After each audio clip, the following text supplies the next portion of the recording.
My name, Lloyd Mitchell Schuyler. Schuyler is Schuyler. I was born in Green Bay, and I was premature. I guess I was a 7-monther. And I've had people say you're not all there, and I guess they're right. Well, what was the name of your mother, her maiden name, and your father? My mother's maiden name was Esther House. My father's name, as I knew him, was Samuel Schuyler, but I understand someplace in the rolls here his name was Abram. See, we didn't have middle names, and the sisters that lived right here in this building just gave us all middle names. I never knew. I had a pretty rough time with that when I put in for my retirement, because on my birth certificate there was no middle name. But I went through life with the middle name is Mitchell all my Army time, and every other thing had Lloyd Mitchell. So they finally let it go through that way, and which on my Social Security checks now is Lloyd Mitchell. Do you remember the names of your grandparents? From my mother's side, my grandmother was Celicia Cornelius. And my grandfather, my mother's father, was Aaron House, Senior. He had a junior. And my father's side, my grandmother was, we called her Dinah. I guess her name was Diana Schuyler. And my grandfather was William Schuyler. His Indian name was Adeliat. I don't know about my other grandfather and grandmother. Did you have the opportunity to spend any time with your grandparents? From my father's side, yes. My grandmother, Dinah, we called her. Of course, all I called her was Dodo. That's how the little ones learn how to say grandmother when they start beginning to talk. Dodo. Okay, now, from my mother's side, the correct way to say grandmother is Aksut, and therefore I called her Aksut. That's the house grandmother. And my Schuyler grandmother was Dodo. For some reason, my house grandmother didn't like to be called Dodo, so I had to call her Aksut. But there was a difference there. So. Do they both mean the same thing, Lloyd? Yes, mean the same thing. The correct way is Aksut for grandmother. But see, like I said, the little ones, babies learn how to talk, and that's the first thing they'll say is Dodo. Okay. That's how they start. Okay. And it continues that way. For instance, my mother had so many grandchildren, and she was called Dodo amongst all the children, and throughout the community, everybody called her Dodo, grown-ups and all. I called her Dodo, and she corrected me one time. She said, "You're my child. You're not supposed to be calling me Dodo." But I said, "Ma, everybody else calls you that now. I can't help it." So she said, "Negui gahak." Let it be that way. Where was your parents on your dad's side? Where were their dwelling? Where did they reside? What location on the reservation? Oh, William Schuyler Estate was right down here off 54 on Overland Road. as you go down Overland Road on the left, there was one pretty big strip there. I don't know how many acres there were, but now it looks like a small town. There's so many heirs there. But my stepfather, Oscar Arsicut, now they bought a lot of heirs out. He, my brother, and the rest of the Schuylers, but there were still a lot of heirs left. If they hadn't done that, I would probably all got about 1 square yard out of the whole thing. There were so many heirs there. Now, okay, that was on your father's side. Mm-hmm. And do you remember what kind of occupation that your father was in? My father? Mm-hmm. Well, he was a woodsman. That's when they were doing all that land clearing up around Shawano, about there, Boulder, and up in that area. Because I guess that's where I came to my senses, so to speak. You know, I can remember things back when I was 2 years old. Not everything, but just some highlights of various things. And I can recognize a few spots when I go around Boulder, Gresham, and up in that part of the country. I can recognize some landmarks there. Did your dad ever talk to you about how much education he had? He was illiterate. He didn't speak English. And what about your mother?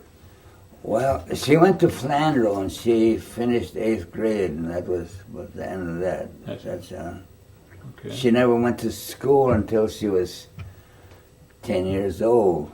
She couldn't speak English, and she went right up here, which is now the Norbert Hill Center. To the government school there. Government school. Mm-hmm. Okay. Now, your folks spoke the language then? Yes, that's all we spoke. That's right up until they passed away. And, well, I'm the only one left now, but that's all we ever spoke at home. Did you have any brothers and sisters? I had 3 sisters. One was a little younger than me, and she passed away as an infant. And 2 older sisters and an older brother, which are all gone now. And prior to that, there were 2 brothers that had deceased. Do you remember their names?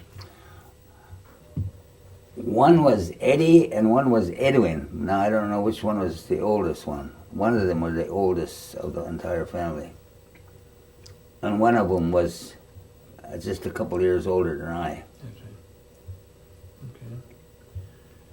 And where do you remember growing up at? Up in Boulder and Tigerton area, or?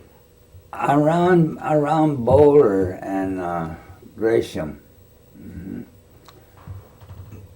My sister said we lived in New Franken for she had a couple of years, and I remember 2 things there. One was that my dad used to come home and he was all muddy, and he had a little, like a spatula in his overall pocket, which I always wanted to play with. And he said that was not a toy, and he explained to me. And I always understood my dad real good, I guess.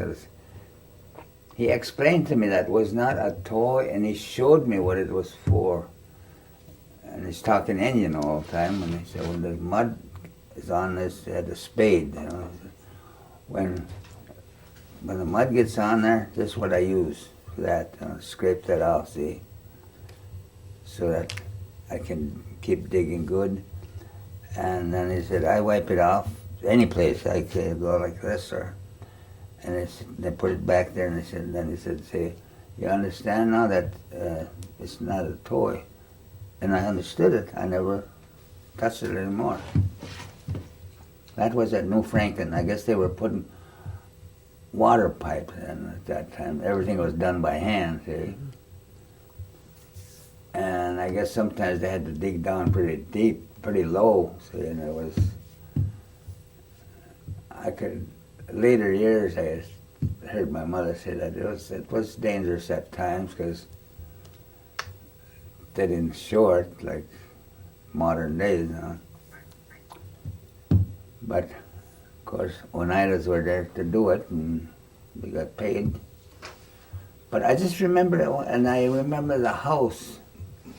We paved the road up there from 54 that goes towards New Franklin. We paved right up near to that house that we lived in.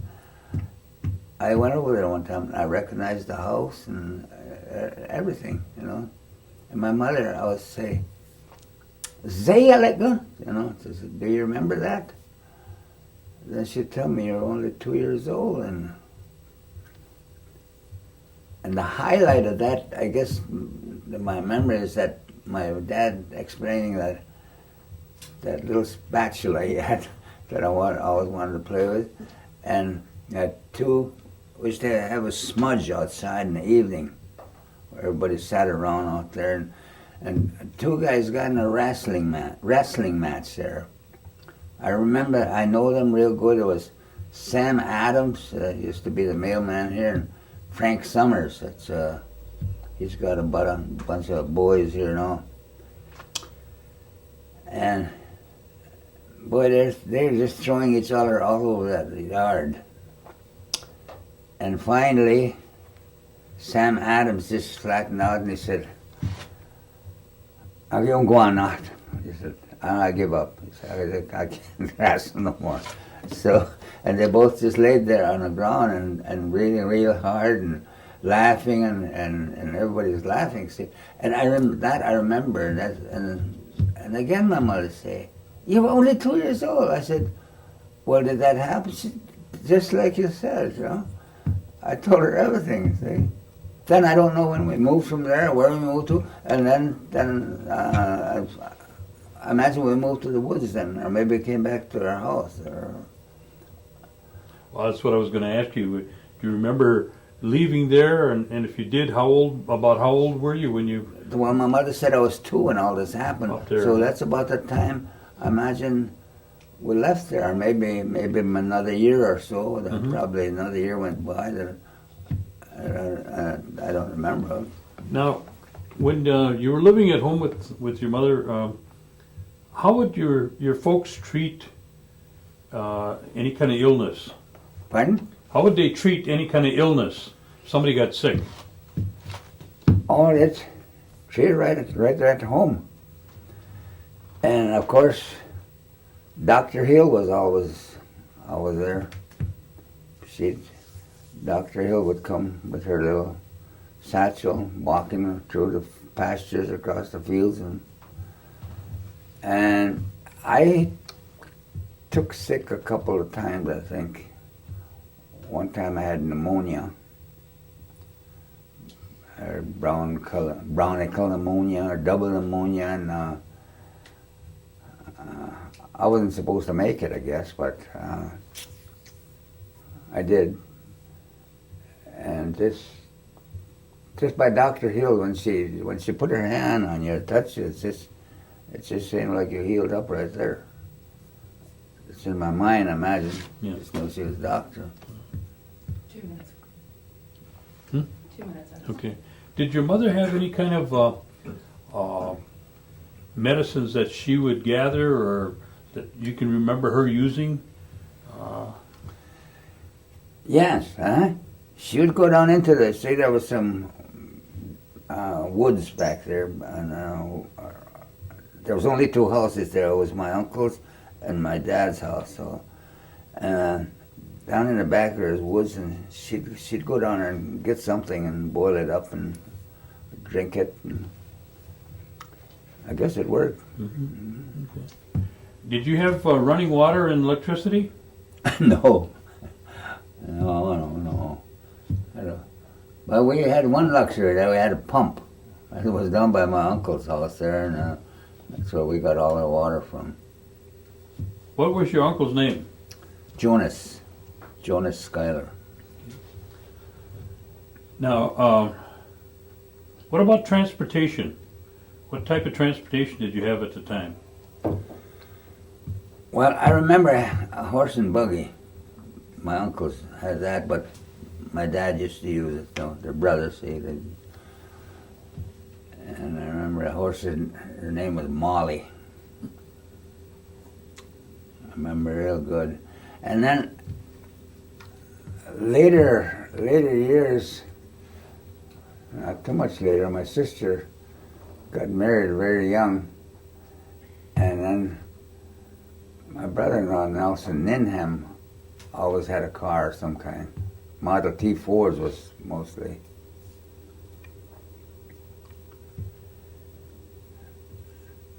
Now, where did your parents go to church? Right here, the Episcopal Church. Now, I don't know if I don't think my dad was old enough to be to have helped build the church. They had burned it once, and then they rebuilt it, and they quarried all the rocks from right down by the creek there where we lived, and from up this way by, I don't know that road up there, but I think they all quarried their own rocks. And did your mother work at the church at all? No. No, after Josephine Webster used to get contracts from out east, probably New York area.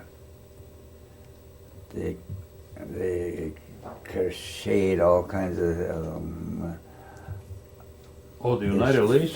fancy tablecloths and napkins and all this and that, and that's how my mother supported us after my first dad died. I would say my first dad, Sam Schuyler. He died in 1927, in November.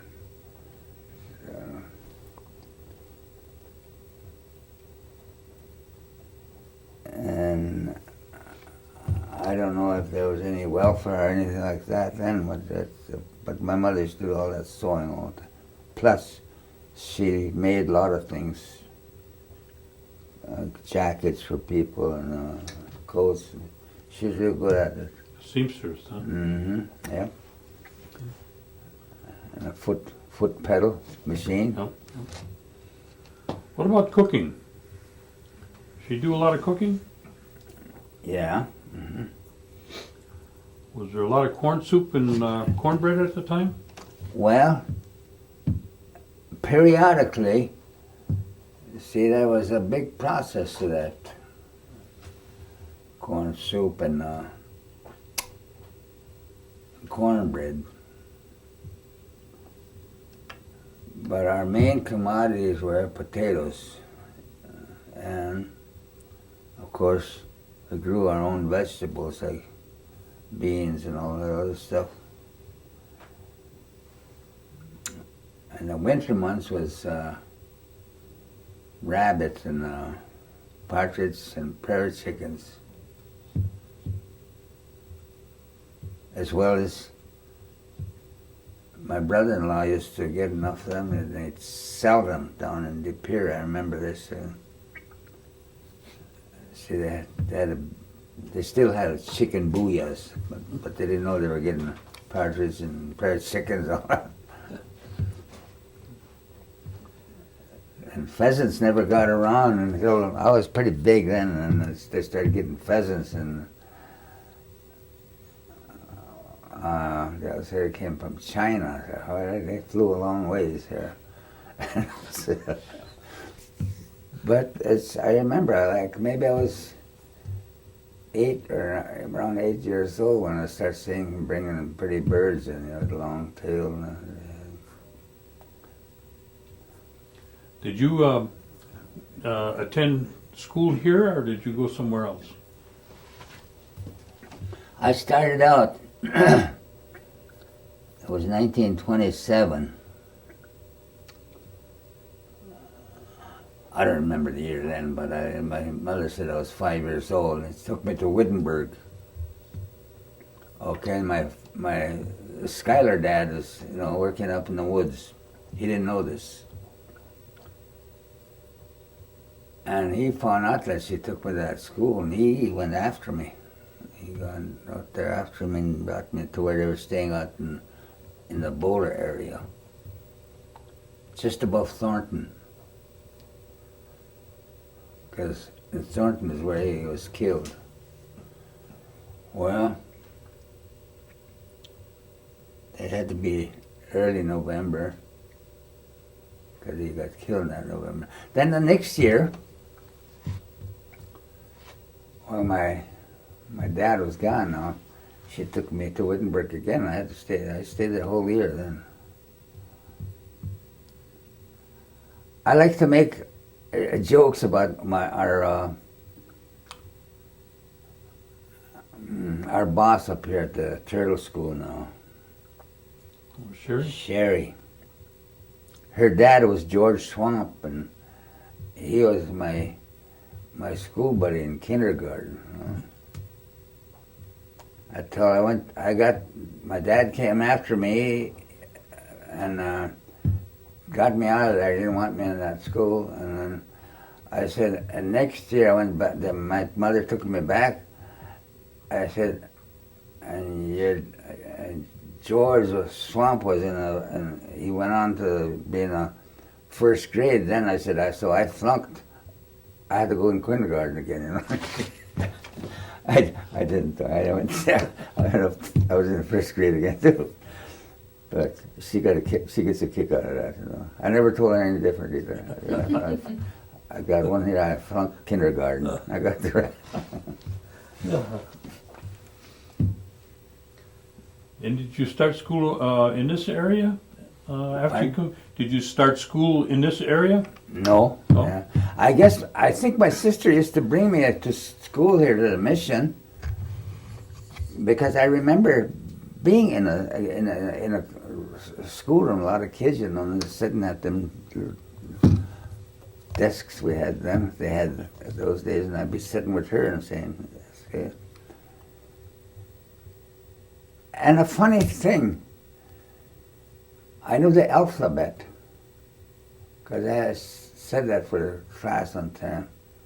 I didn't know what I was saying, but and everybody thought it was great, And when I come to LMNOP, I'd go LMNOP, like that, And I don't know where that come from. And she tried to break me of that for the longest time.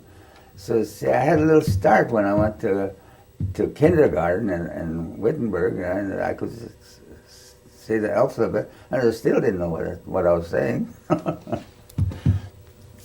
But the teachers thought it was great. Tell me what a Christmas would have been like, here at church and at home when you were small. Oh, one Christmas stands out in my mind real great. See, right around the front of the church there used to be sheds there, like an L shape, where they could stand horses. And they had hay in it for them. And they were there right up into the 30s, and I don't know when they took them down. When I went into the Army, they were still there in the 40. So someplace in there, in the war years, I guess they took them all down, and all them trees were cut down out there. But the one outstanding Christmas, my grandfather came to our house. He still was on the tail end of his wealth.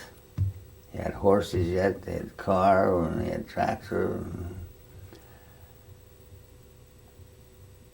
He had this horse that had bells on him, a lantern hanging up in the front between the horses,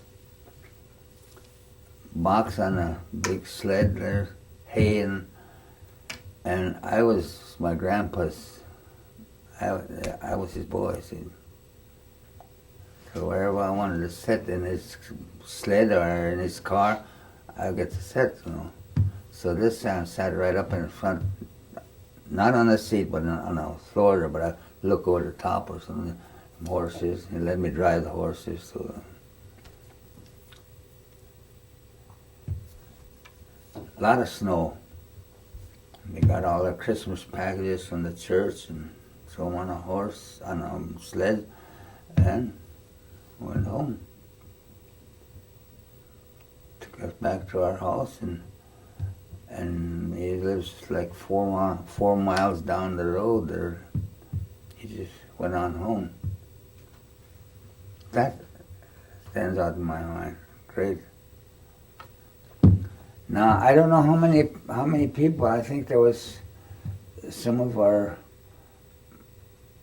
other Schuylers. I think some of them were on the sled because there was quite a few people on there. Of course, then he had people from his home too. Grandchildren staying there, and he had a daughter that was married to. I don't know if you remember Anderson Summers. His youngest daughter was married to her. Married to him at one time. See, they had 3 daughters. So imagine that all of them were on that. On the sled.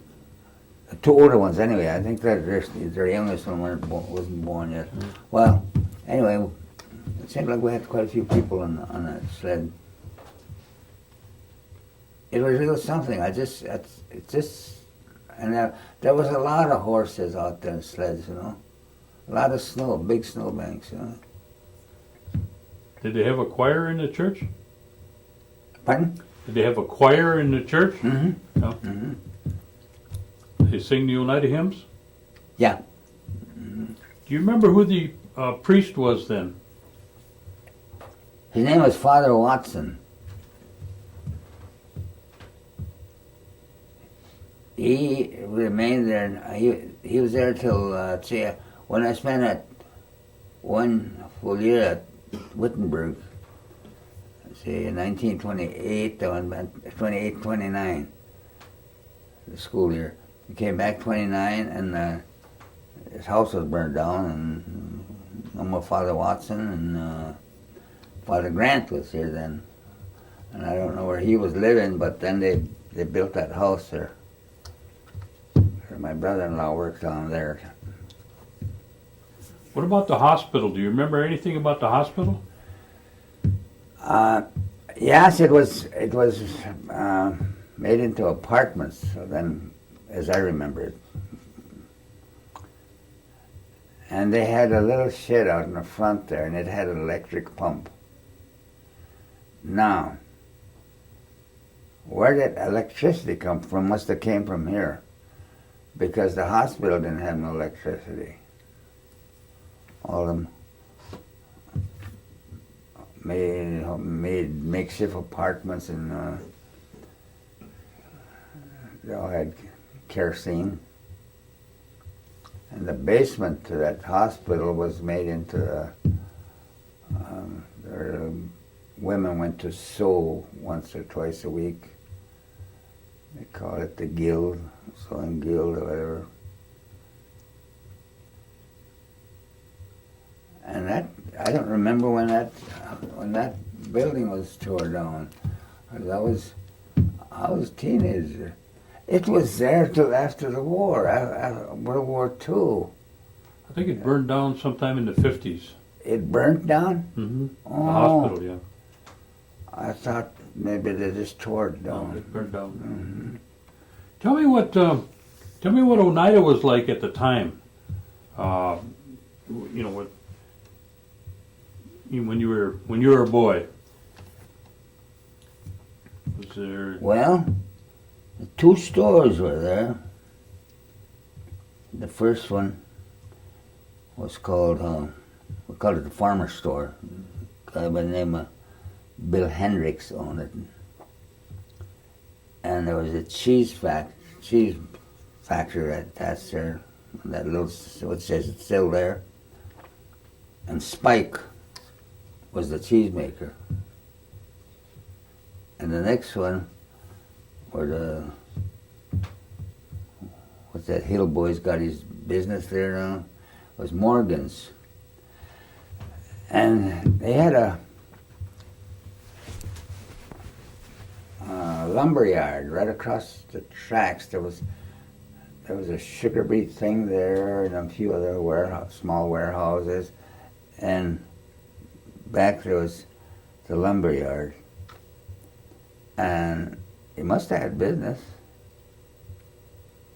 I think it was Miller and Peel. Did you remember seeing it? Miller and Peel used to be in there, yeah. Huh? Miller and Peel Oh yeah? from Seymour. Oh. Yeah. That was The Well, gas it was- stations? Morgan's. Okay, now. And there was, of course, the saloons were there. Conan's. And there was a dance hall. And on this side of the road, finally, Bill Van Rexel made another saloon.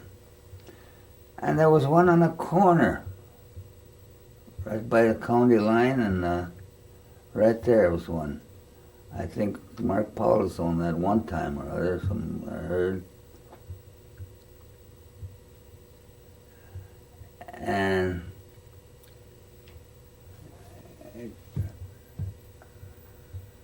And it was later years, and they put, Conan built a gas station right next to the saloon.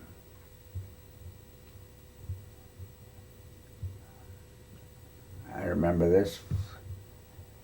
It was a small thing. Of course, the cars weren't as big as they are now either. And then in the late 20s,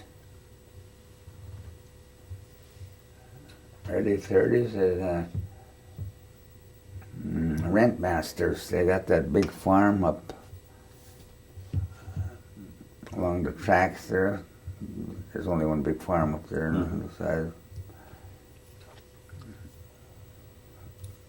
That family, one of their sons, he built a garage next there, right about where the big gas station is now, right in that area.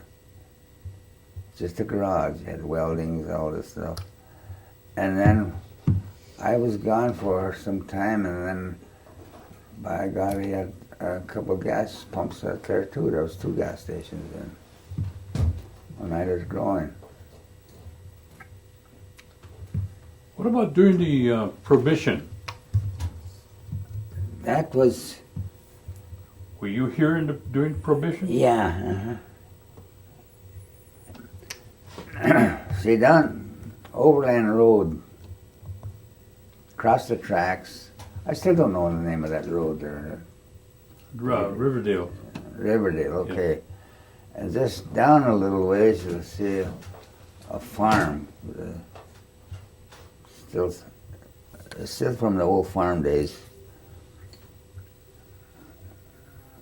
The moonshiners had that for, they probably had it for a couple of years. Al Capone, of course. And I used to see those, Morgan, now he used to haul coal on, you know. And we were allowed to play around there, but we couldn't go in the barns, you know. And I think, why those gangsters, of course, now that I look back there, we were shields, you know. Probably let them damn little Indians play around here, as long as if the law comes after us, we can shoot it out with them. They can't shoot back because they're going to hit one of the Indian kids. That's that's what I'm thinking. And there's logic there, you know. See, Al Capone, he never missed anything out of it. I heard a story that the runoff would get those pigs drunk up there. You know, they had a runoff from the farm, and the runoff would get those pigs that they had there. They would get drunk. Yeah, that's possible. Yeah. You know, I just heard them talking about that. I never heard that, but see, when when I come back from Wittenberg, my dad took me out of there at 27, so that was 27, 28, and 28, 29. I spent the whole day. In 29, I came back from Wittenberg, and I think the moonshiners were out of there then, because just shortly, they were just, it might have even happened that summer. Because I remember that Morgan used to haul coal there, and my cousins, my uncle Hyson Doxley and Martha was Hyson Doxley's wife, and my mother or sister, see. So they had a little farm right directly across from where we lived, and I heard that one time or other, maybe once or twice, see, in the spring it would get awful muddy in these gravel roads. Springs would pop up, and one of her boys, older than Hudson, pulled one of those trucks out with the horses one time and just pulled them through, and it gave him $40. That was a hell of a lot of money. A lot of money. She bought clothes and everything for, just to hook on them horses and take them up there. And he probably didn't realize how much money it was. But Hudson told me that his mother used to say, well, he got $40 one time there. So. Do you remember the older people, when you were small, talking about the New York claim? Oh, yeah, I grew up. I come to my senses, that's all I ever heard. My grandfather, New York claim, New York claim, New York claim. Yeah. Yeah. Did you? We didn't even, I don't think, a lot of them didn't even know where it was.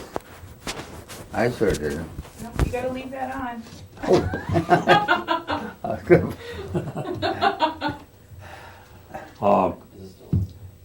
Do you remember the 52 cents? Oh, yes. Uh-huh. Mm-hmm. Yeah, my last 52-cent check I got after World War II. See, during the war, I had to sign a big bunch of papers, safekeeping, and I signed them over to somebody, and then after World War II, I had to sign more papers so that I got my own checks. Last one I got was in 1947. I was in the service yet. I was stationed at Bowling Field. That's right in Washington, D.C. And my girlfriend at that time, she took it for a souvenir, and she still got it or not. I know. I forgot her name. You know what you got that check for? All I knew it was called a unity check or something like that. Okay. But I used to make jokes about it as I get a penny a week just for being an Indian. When were any of your parents involved in any of the tribal government, the operation of the tribal government at all? My stepfather got involved. And what was his name? Oscar Archicot. See, there was a guy by the name of William Scanlor used to, as far as, when I look back, he was just taking these old timers, Because I used to listen. See, down by my uncle's house there, in the crash at 29, I guess. See, they lost all their jobs, and some of them kept working, but I remember that all that Schuyler guys, they all had new cars, Model A's. That was a thing then. One guy had a motorcycle. Ooh, and he set me on it one time, and it was about 68 years later, I finally got one just like it. My own. 61 years later. Rick's on here. Well, anyway, they all played music too. They all singers, and their mother played the piano, and there was a fiddler, and the rest of the guitar band. They were all musicians. See, Harold Schuyler was the fiddler. Okay, so they'd have those dances, and they made home brew. They made their own beer. They always make money some way. And then they'd have those meetings there, see? Treaties, this William Skenner. And see, okay, 29, 30, say. I'm 8 years old now. And it's all Indian. See, the guys don't speak English. I'm eavesdropping. See, things like that for being so small. I was nosing, I was interested in listening to those things. And I couldn't hear everything because my uncle would come out there and say, "Come on, get out of here, going home now." So I just go around the building, come right back, or maybe sit in out the corner someplace, listen some more. And when they'd have the meeting, and he'd say, start out with, "You young bloody." That means going good, you know. And they'd talk about Washington, this and that. He's going to Washington. And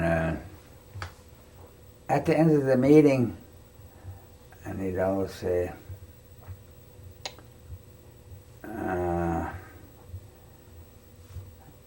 "Anigali agahiyo was salolo." The time's come, we'll gather some money then, see. So and my grandfather was still on the tail end of his wealth, and there was some more that had a guy by the name of Samson Stevens had his farm, and his son was Larson Stevens, and he always had a great big car, you know, and he had a motorcycle also. So, see that patent and fee, imagine they were borrowing money and just losing. See? That's what ruined my grandfather, and I think his youngest daughter helped along there. I don't know, but I was hearing my mother talk about that. We need to change tapes. Well, We need to see this tree. Okay. Now, you were talking about the meetings that the elders used to have. Yeah. Mm-hmm. Well, when it come to when the end of the meeting, it always say it's time to gather some money. Okay, gotta have money. Going back to Washington pretty soon, and now after I grown up and sort of got acquainted with politics a little bit, and I learned quite a bit. Now, how is one man going to get in there and talk to Congress? It takes forever for a nation like now. For us to get in there, how long does it take our people to get in there and talk to somebody? It takes money. They're gonna have to. What do you call them?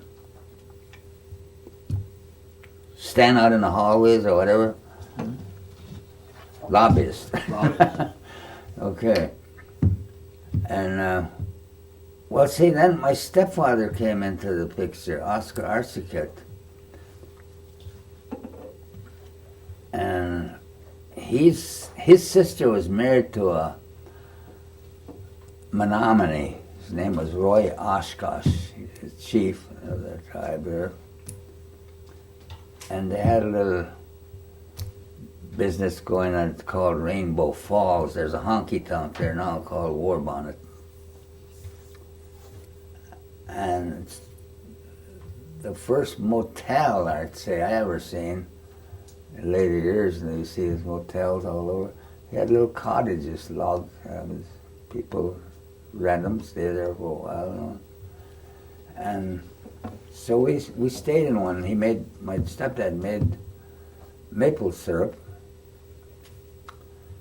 As well, worked in the woods for a while after that, and this was, say, like the year of 1931.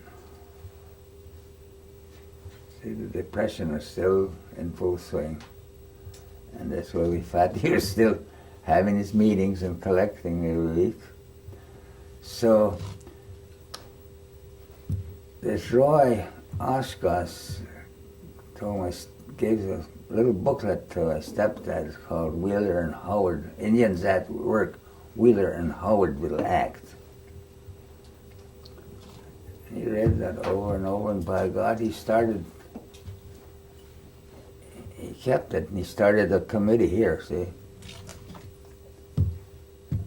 And you see, he could get funded, some things like that.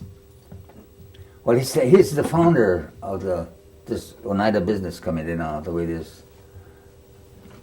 I wrote a story about that one time, and I put it in the Galihui Zaks, and I still got the story. And I have 3 elders that witnessed that, that's pretty much the way it happened. And because one of the elders was one of the original committeemen. You remember their names, those 3? I know some of the names that are on the committee. They were volunteers to begin with. There were a guy by the name of Nelson Paulus, and there were some Adams brothers living up on the other end there. Those, and the guy by the name of Chester Williams, and Chester Smith. He just died not too long ago. This is Chester's dad. The farm's still up there. And Mamie, Chester's wife, she was the secretary for many, many years, a lot of years, and she was the original secretary. Well, my stepdad got started, and he was ridiculed. And see, things like that didn't bother him, because he drank a lot too, And up what we call the other end, starting around the Methodist, I guess someplace along there in Chicago Corners area, he had a lot of friends, and they believed in him. And he talking and explaining all these things that could come about, and they started having meetings at that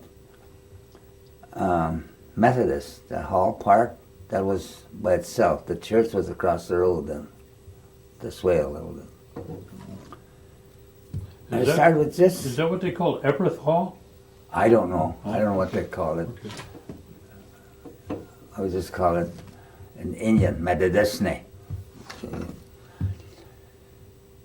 And I remember they started having those meetings, and I'm always interested, because everything is in Indian. Well, a lot of my peers, everybody talked Indian those days, but some were ashamed to. I never was, and I guess that's why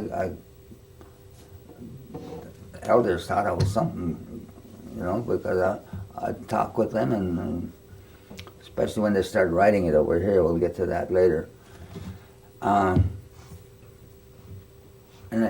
everything was still interesting to me, The way my stepdad would talk to these people and tell them how they could. It's going to take time, and they have to have a committee. We have to have one person can't do it. Nobody's going to listen. They've got to have a committee. Then the voice, they're going to get heard.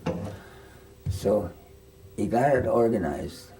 They started with just a few people, and it kept getting more and more. A lot of people would come with horse and buggy yet, and some people had cars, and most of them walked, which was my stepdad. He just walked wherever he went.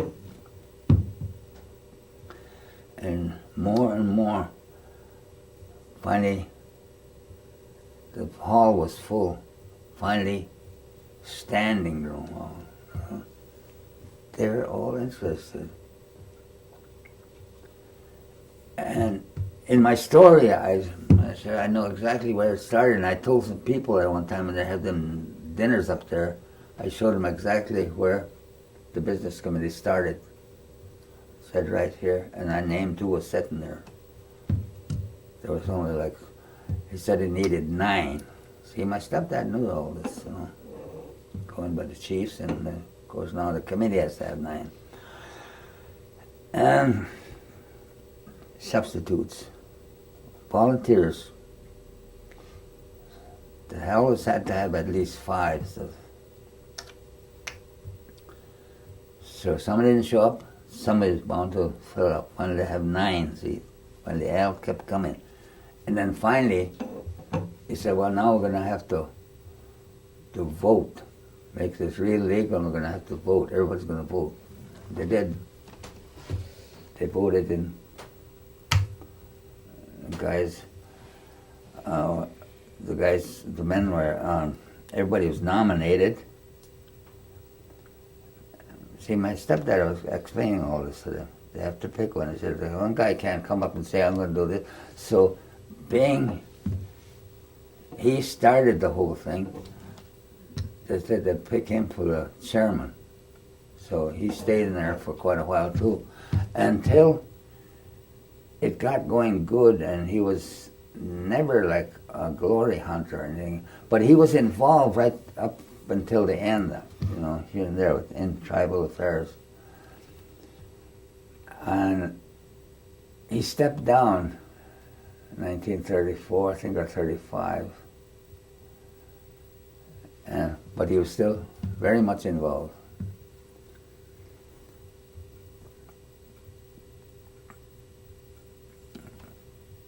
And then when they started the South Tour, it was all in the Oneida language, all Indian. But my dad was such a good orator. The few that didn't understand the Indian language, he'd put it into English, you know.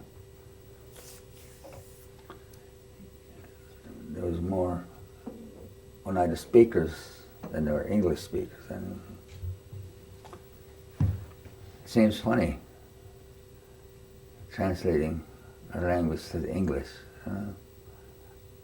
Now there's only a few of us that are left that understand and talk it. That was in 35. And of course, I was 13 then. And I used to go bumming. Ride freight trains out, be gone for weeks. Besides, I went to school here at the mission. I went to the 7th grade. I was tall, 13. And I started getting ashamed when I was so big and still in all these kids and they're like this to me, you know. And I used to hear about, you know, they used to call it such, you know, you don't learn nothing there, you know, the dumb school down. It was just cut down. So one fall there, I think it was the fall of 36 or so, 35. 35, I guess, because I was 13 then. I said, I'm going to go to the Lutheran school now. I want to see how tough it is. So I went to the Lutheran school. They asked me what grade I'm on. And I'm scared, see, because they said that it's such a dumb school here, you don't know nothing. I said 4th. I'm almost 6 feet tall and I'm in 4th grade. You know? And lo and behold, I thought, everybody said it was so hard, holy cat. you know, I ended up, I look back now, the teacher made me his aide. I was a teacher's aide. I was doing all kinds of problems for 4th, 5th, 6th grade and all this, and all he had was a 7th, 8th grade. See? Well, I'm doing everything, but I was doing a whole lot of giving problems, putting problems on the board for them. And then, well, then I got self-conscious again. Here's that almost 6-footer, 4th grade. Then Reverend Aaron was the guy's name. He was Indian. I don't know what kind of Indian. He was something else, I guess. Drunkard. Finally got kicked out of there, and he killed some guy on the road here in Noah Swamp. And then his daughter, she was a little beast. She was a little snake. She done something and she kicked me, and I told the teacher, I said, look, she kicked him. She was doing something. And I said, you better stop her, because I might slap her one of these times, And then he said, you better not do that. And I said, I quit. And I just got up and I said, I quit. He said, well, you quit. I walked out. Then I went back and got in 7th grade. I found out, it was easier there than we had a tough school here, Well, been raggedy looking bunch of students, but damn, she was a tough one. And then we had a Indian teacher by the name of Miss Cornelius, Alice Cornelius. That was Warren House and Jimmy House. That was their aunt, see? And I think she was tougher on them than she was the rest of us. She rapped me across the face with a book one time, but then I guess I had it coming. Where did you go from there then? Well, from there, see, I just quit. I went bumming. And then I'm 15 years old now. In April 1937. And I'm sure you heard of the CC camps, Civilian Conservation Corps.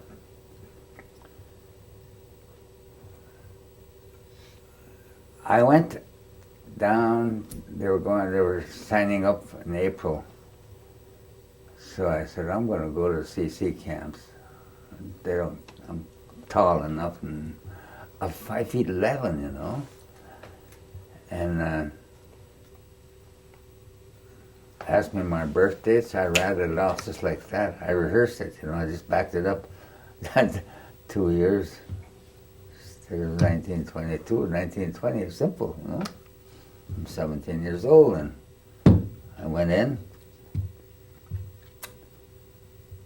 and it wasn't long, all that teenage cockiness was kind of punched out of me, and I knew how to take orders. Then I volunteered to go to school to finish the 8th grade. And I found out that you better go or else, You're in school now, you're going to learn, you understand? Yes, sir. So I finished 8th grade there, and I got a diploma, and my stepdad got a kick out of that. He said, here, Father, everybody says he doesn't go to school. Look, he's got papers to show he does. And then I used to drive at a very young age. I don't know how I got to learn how to drive. We never had a car. And a lot of these guys used to steal cars around here, and they wanted me to drive for them.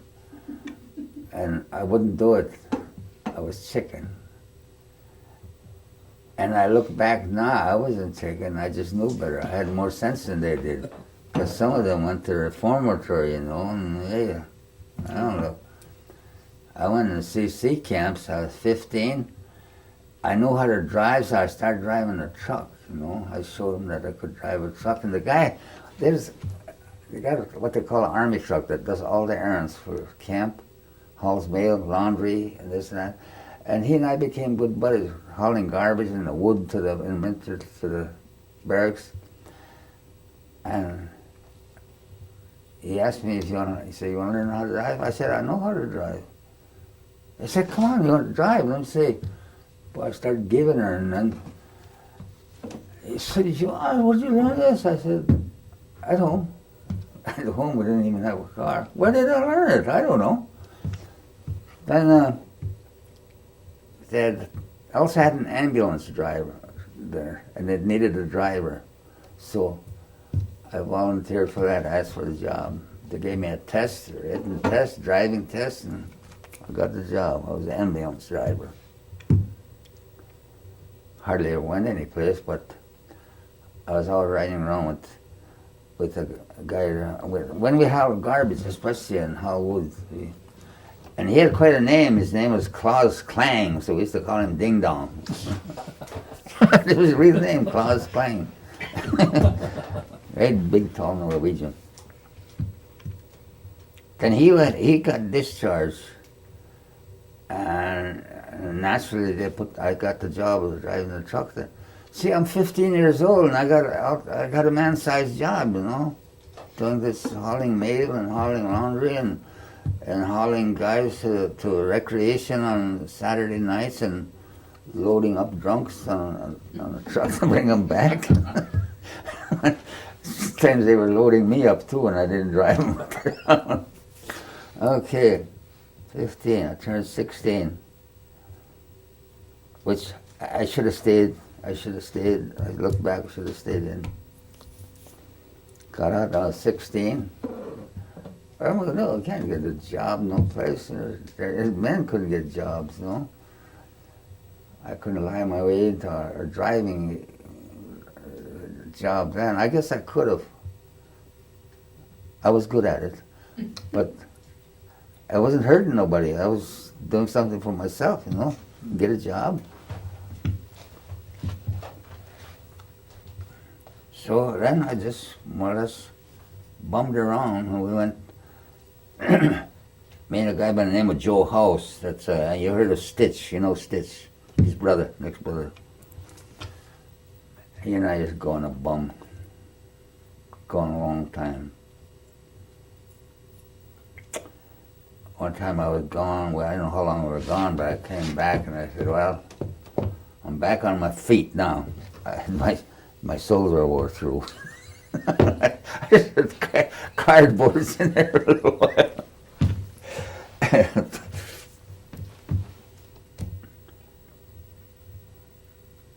And I just more or less grabbed jobs here and there, worked a little construction and just whatever I could, mostly with farms. Larson's, of course, was the main employer here, but we get jobs all over the farms at haying time, thrashing, and filling silos. See, that gets all our clothes. I get my clothes for the next year. Then 1940, the National Guards were needed people. They needed bodies. And that year, 1940, I was too busy catting around. Now I spent all my clothes money. I didn't have no clothes. Damn, I was going to enlist in the Army. I got rejected. First I started Navy. I wanted to get in the Navy. I love those Navy suits. Got rejected.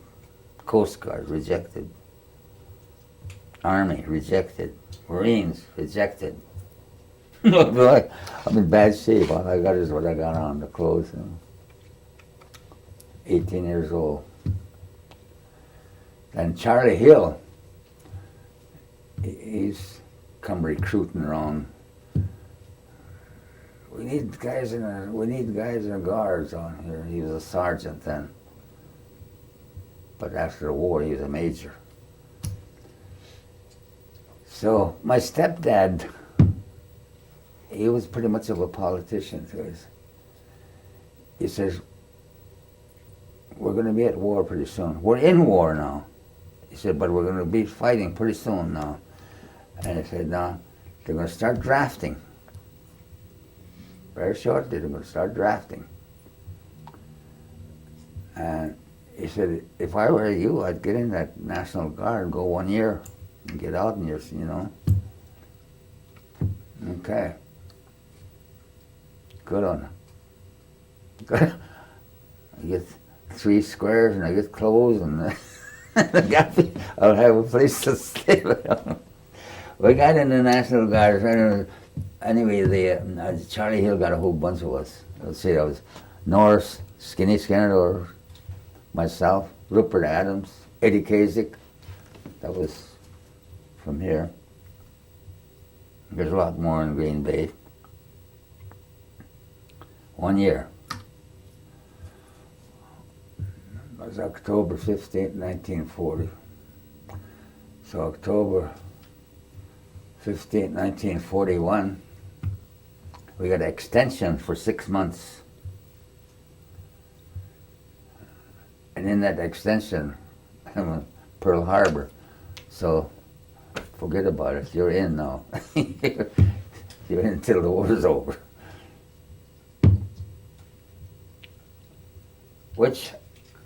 Where did they have you training during that 1 year? Pardon? Where did they have you during that 1 year in the National Guard? Oh, in Louisiana. Louisiana? Yeah, we went from here to a place called Camp Beauregard, Louisiana. That's outside of Alexandria. And then they built a nice camp. We were in just tents there, you know. And just a little ways away, they made a permanent camp, nice camp, you know. Oh, that was heaven when we moved in there. Still had the tents, but they had wooden bottoms, floors, gas heat, bathhouse, and you know, all the running waters, everything. That is where we're at when war got declared. And all of you were still together? Mm-hmm. Yeah. Yeah.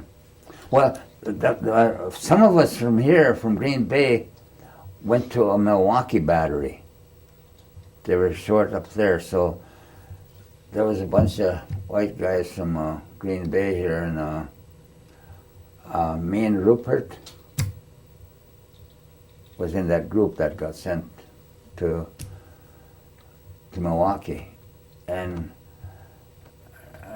Rupert and I was in the same unit right till we went in to the war in Italy, and then they had a rotation system of a very small percentage. And Rupert was the first one that got pulled to come back. That was in January. We got into the war in 1943.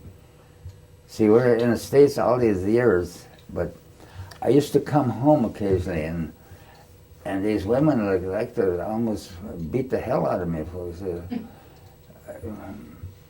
how come you're here? They name him so-and-so. He's in Iwo Jima, he's in, you know, it's over there fighting, and you're here, how come you're still, you know, they don't understand that you're a number, you know. You go where you're, and beside them in the units, you know. So I just have to get out of their reach and get out of this. I didn't come back around when I stayed in Milwaukee. You know? So 1943, finally, we got into the war. See, I've been around since 1940. It's not our fault. But when we were going, and everybody's happy going into the war now. But when I got a taste of the war, boy, I was back in Camp Livingston, picking up all that chicken, whatever it is, and at least I know I'm going to get up in the morning. So we all was pretty much together right to the end of the war. I was in the 3rd gun section called the 985th Field Artillery Battery C. Was that heavy artillery? Heavy, yeah. Oh. It was long. We had had 18-mile range on our guns. And they thought, boy, this is nice. We're going to sit way back. That's not the case. So you're up close to that line because you got to reach back into the, it's just like a quarterback. He's got to get up close there and throw it. Well, we were up close. Many, many times. Where did you come in at when you went into? Did you go in from Africa, or did you come in? Well, we went to Africa. The campaign in Africa was over. It was secured, and we was outside of Oran. That's about halfway to North Africa there, just before you go around the big curve there. And then from there we stayed there for, I don't know how long. It wasn't long enough anyway. Then we went, all the drivers drove from Oran to Algiers. That's kind of almost around the corner of that. And we separated our guns and everything, the main body of our unit went. But we were there, and I was there for, 2 weeks, I think. Of course, again, I got in trouble. Weird. Well, one of our drivers there, he's Italian. We had quite a few Italians in our office. He got stuck on this girl, and he was pretty much of a ladies' man, and he never got involved with any, seriously in the States here. But that one he fell for real bad. And well, when they shipped me out of there, we had a big compound of prisoners, out in the field there, and equipment. I used to take something out of there every night and sell it. Go get my wine and cognac. In the sporting house, of course. And there's a motorcycle there. To this day, I wish I'd have took that out of there. I go walk my post with that motorcycle. Start that sucker and drive it around. The prisoners there, right? They know the war. They know, or they were glad too. I guess the war's over.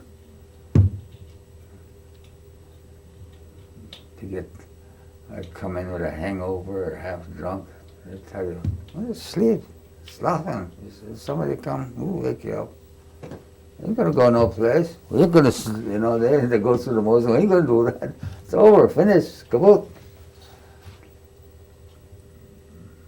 Nobody trusted him. I did.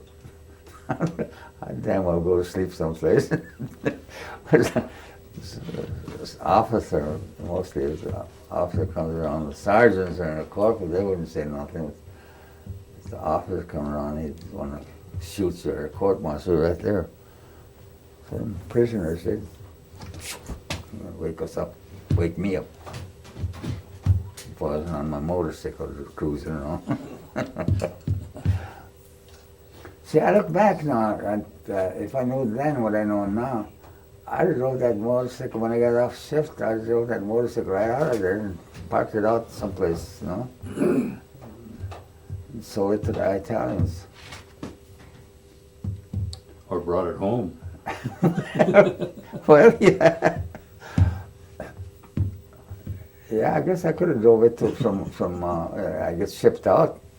They tell me where I'm going, just to another unit. This was war around, like on our way home. I guess I could have managed to finagle that, because you could always get gas from anybody at the GIs. Where did they muster you out at?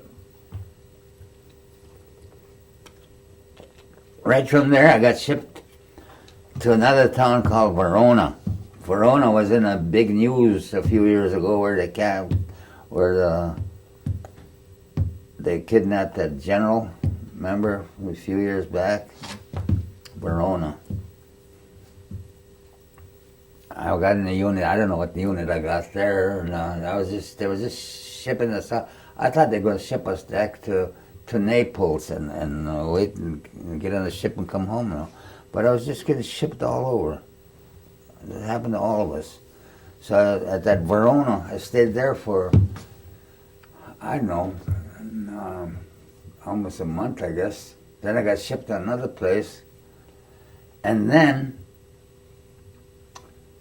I got in a combat unit, rifle company. God damn, then we had to drill every day. We had a nice officer though, and a young fellow, he had a battlefield commission. He looked like a kid. I heard some chickens hollering. It was like in a farmyard, and up that part of Italy, they didn't think too much of it. They didn't like the GIs too much. Communists, see. And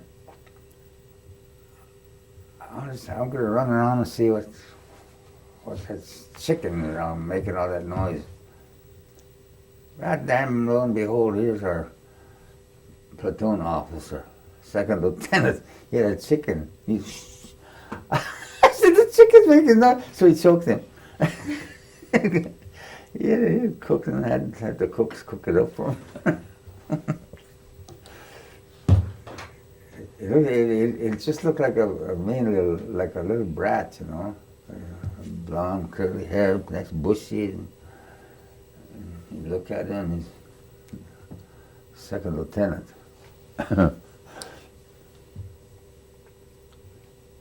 He was just as mischievous as the rest of us. So. From there, where did you go? Well, when I stayed in there for this length of time, and I got tangled up with a woman, and she was a German. So we all had our women there, and they shipped us on a train. We took them on a train with us. We came down to Naples, and they pulled them off.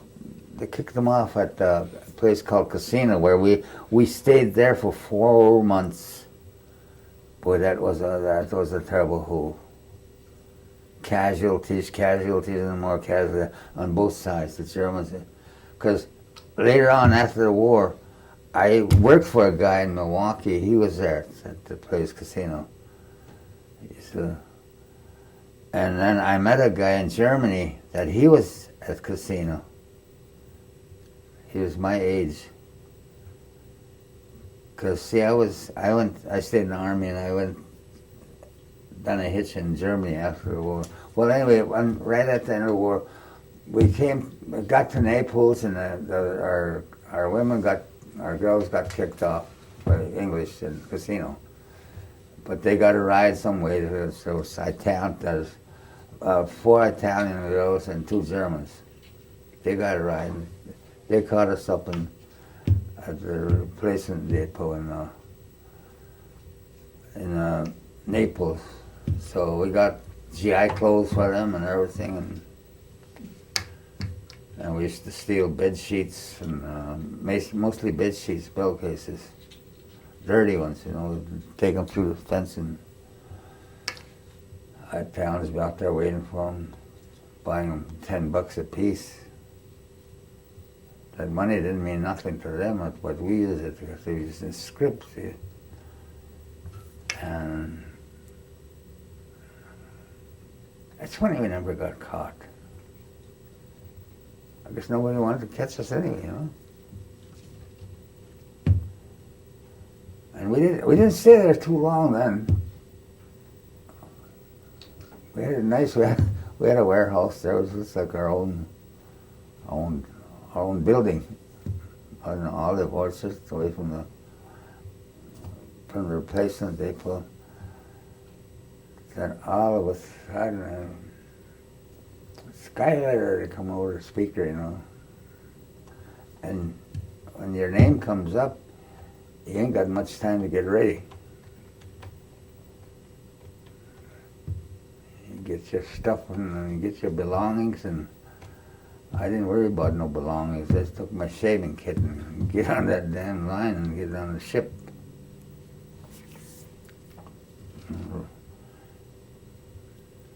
Come back to Newport News, Virginia.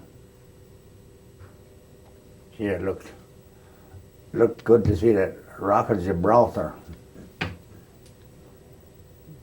coming out of it, but going in, it sure wasn't a nice sight. It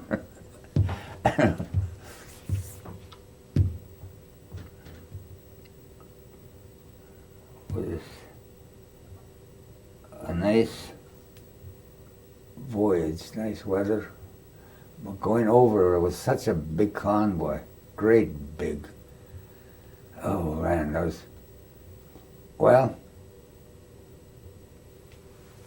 I think there was a battleship and 2 carriers. See, there was 3 large ships of troops. That's a lot of troops on there, and the convoy was big. So you know that there's German submarines out there just waiting to get to you, but they were so well protected. You could see way out in the distance as destroyers, you know. They're just see like little dots, because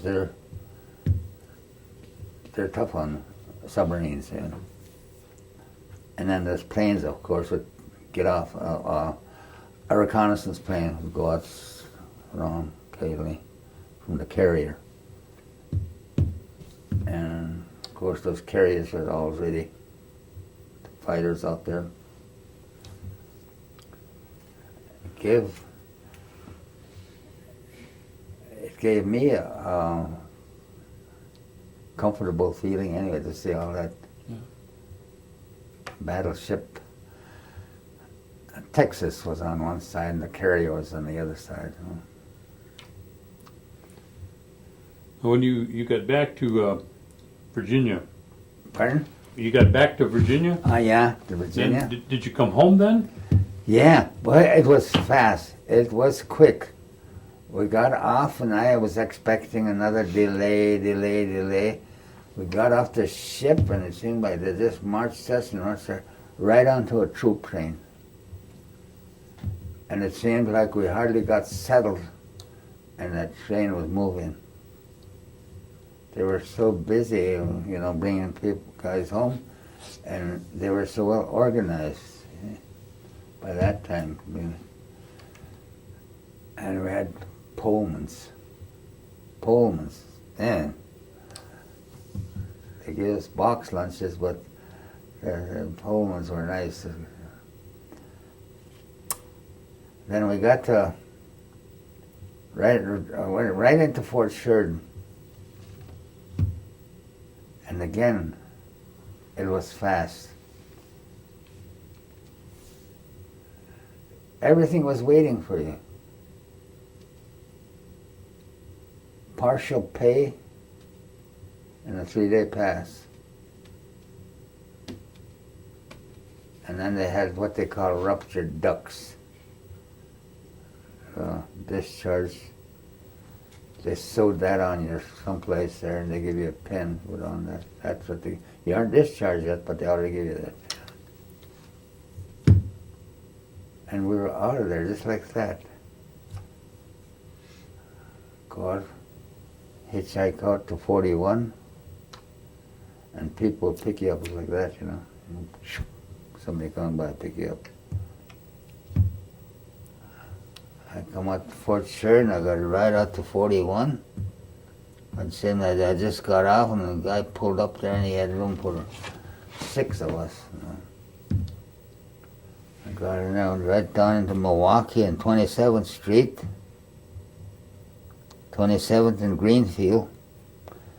And my cousin Harold Schuyler lived down on 6th and Greenfield. I called him from there and he was eating supper, but he got up with him supper, he came after me. Everything was just bing bang fast. Then the 3-day pass, we got back to Fort Sheridan. Discharge were there, and all your mustering off pay, and you're free.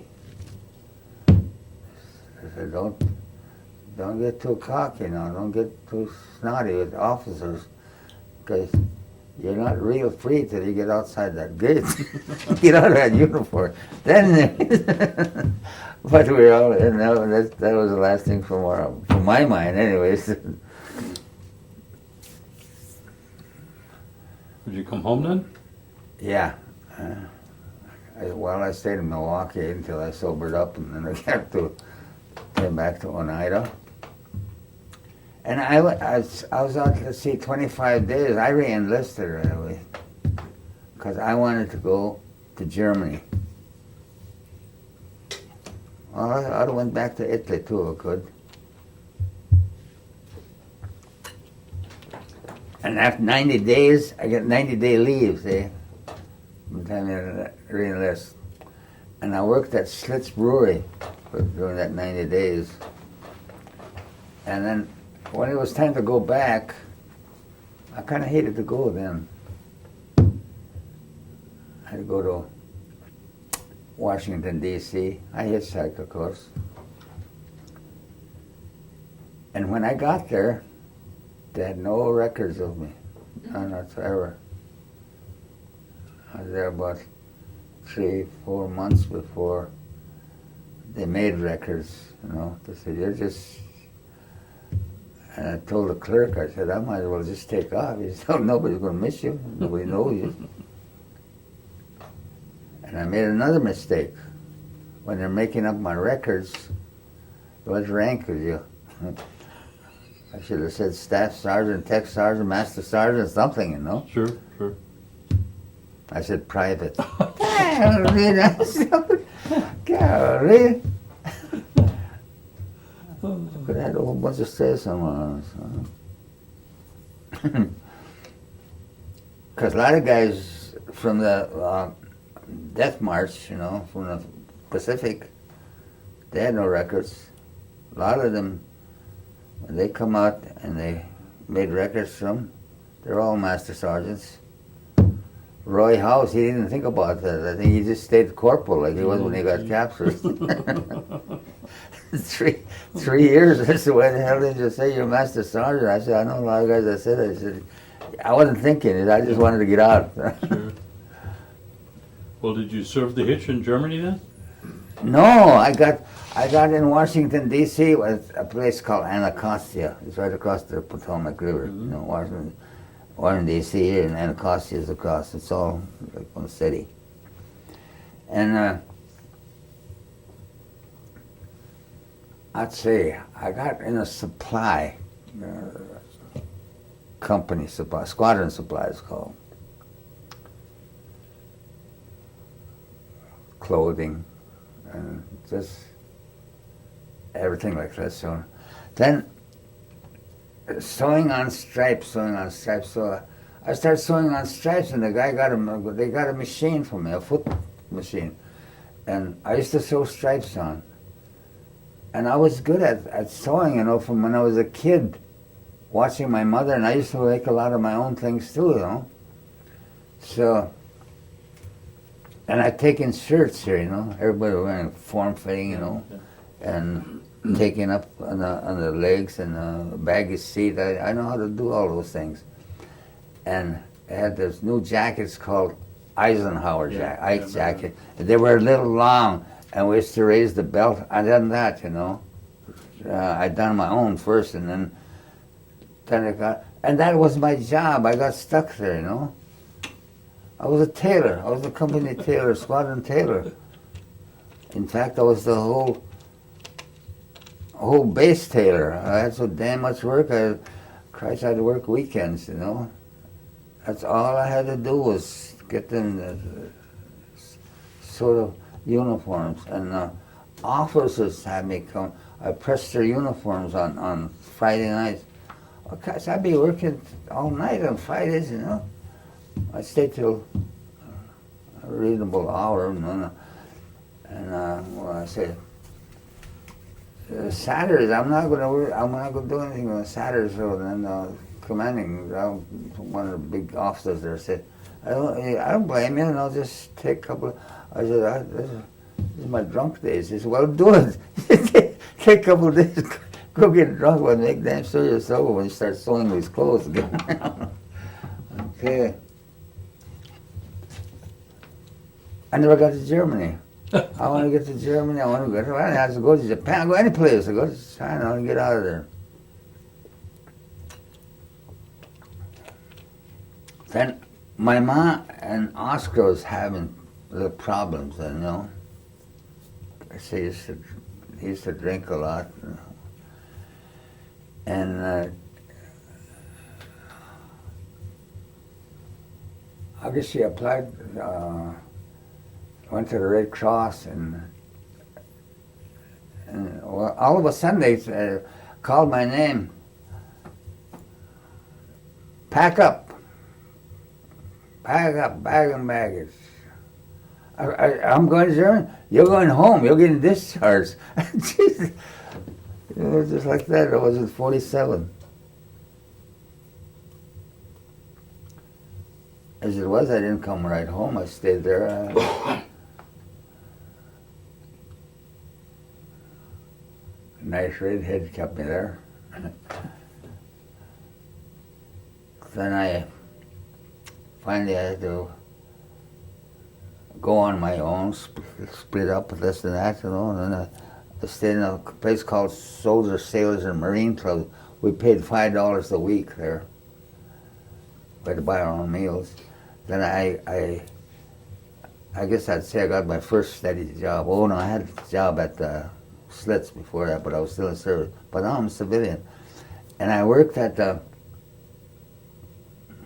place called Hot Shops. It was those drive-ins. You've probably seen them in the movies, the old movies, the 30s, 40s movies where they had curb hops, kind of, you know, they put the tray on. And this place I worked, boy, they gave us some nice uniforms. Blue with the yellow stripe up. We had to have our own white shirt though. And we had black ties, and they had those like warm-up jackets were all decked up in the colors, and a white cap. We looked like naval officers or cadets, you know. And our wage was $5 a week, and we got 2 meals a day. But Christ, we used to make over $100 a week. That was a lot of money. 47 tips. And I never went to prison. I didn't know you're supposed to declare tips. I just declared my $5 a week. I got tangled up then with a waitress, and she was a professional waitress, no hash-slinger. Later got married, and she just died recently. Well, we've been divorced for quite a few years, but she's been a waitress all her life. She's good. She's the one that told me, you have to declare tips. Of course, I guess you could cheat on there too, but I think to a certain extent, I think they just, this much you have to pay for tips. How long did you work there? Huh? How long did you work there? Well, I worked there and I got out in May, I think it was, and I came home in August. Yeah, just say 2 months or 3 months. Mm. Good job.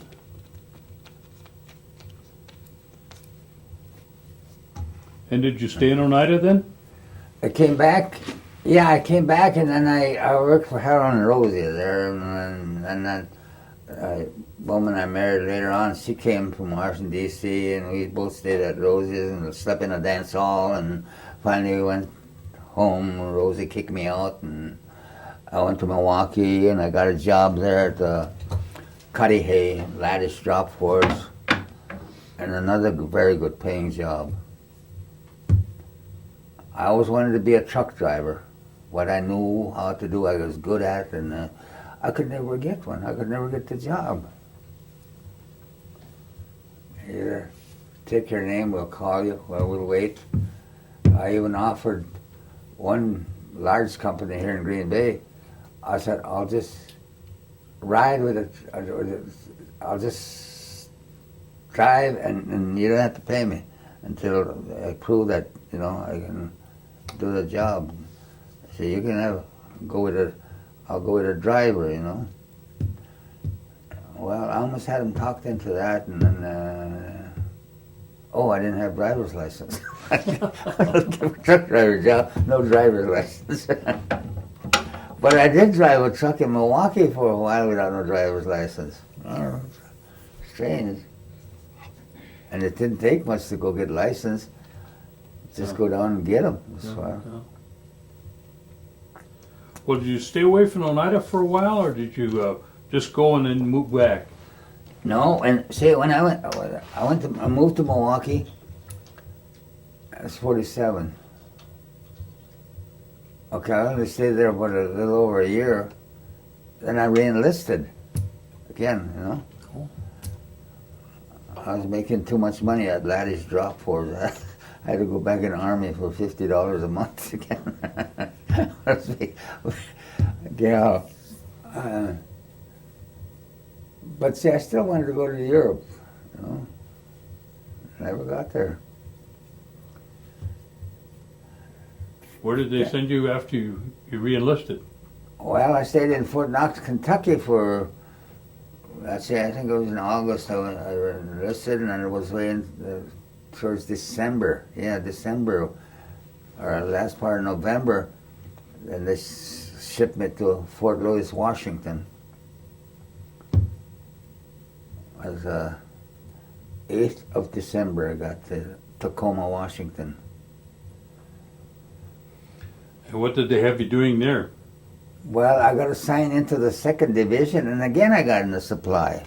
So, called supply clerk. I don't know how to type, but I'm a clerk. Well, I always had to have a driver, see. Then I always knew how to do what they assigned me to, and then they'd keep me there. And I stayed right there until we went to Korea in 1950.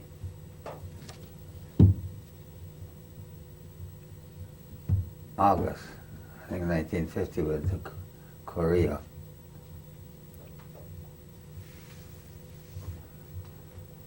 And I stayed right in that 2nd Division until I came back in 1951. 13 months, I think I was there. September, I got back to Seattle, Washington. 51. Then from there, let's see, I got stationed, well, they sent me back to Fort Sheridan. I got a delaying route, 44 days or something. And I drove a checker cab in Milwaukee for a couple weeks. And I got stationed got to Fort Sheridan again. Then from there to Fort Leonard Wood, Missouri. Boy, that's a hellhole. And I got in a unit which was reserve. They were bringing in reserves, And we're a regular Army. Boy, they had no use for regular Army, and we had no use for them. Of course, I got in I wasn't too welcome there, and I let it know I didn't like them either, So, a little town of Waynesville, we had a little house there. And that landlady, she was a bitch too, so I told my wife, I just volunteered to go back to Korea.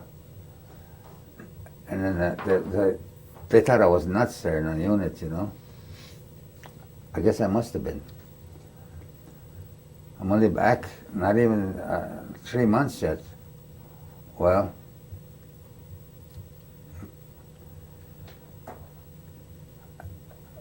I had to go see psychiatrists, 3 of them, to check on me, if I was okay. Then they said, well, maybe we're crazy, because they wanted to do that for real, you know. I said, I already signed it. Yeah, I'm going to go back to Korea. What? I said, because I want to get the hell out of this Texas head outfit here. And they didn't like that for an answer. Okay. I got out of CC camp 1938, April. And that's when they were starting. They already started the language over here. The linguist was Floyd Lonsbury. And he had an assistant. He was a historian from our Milwaukee.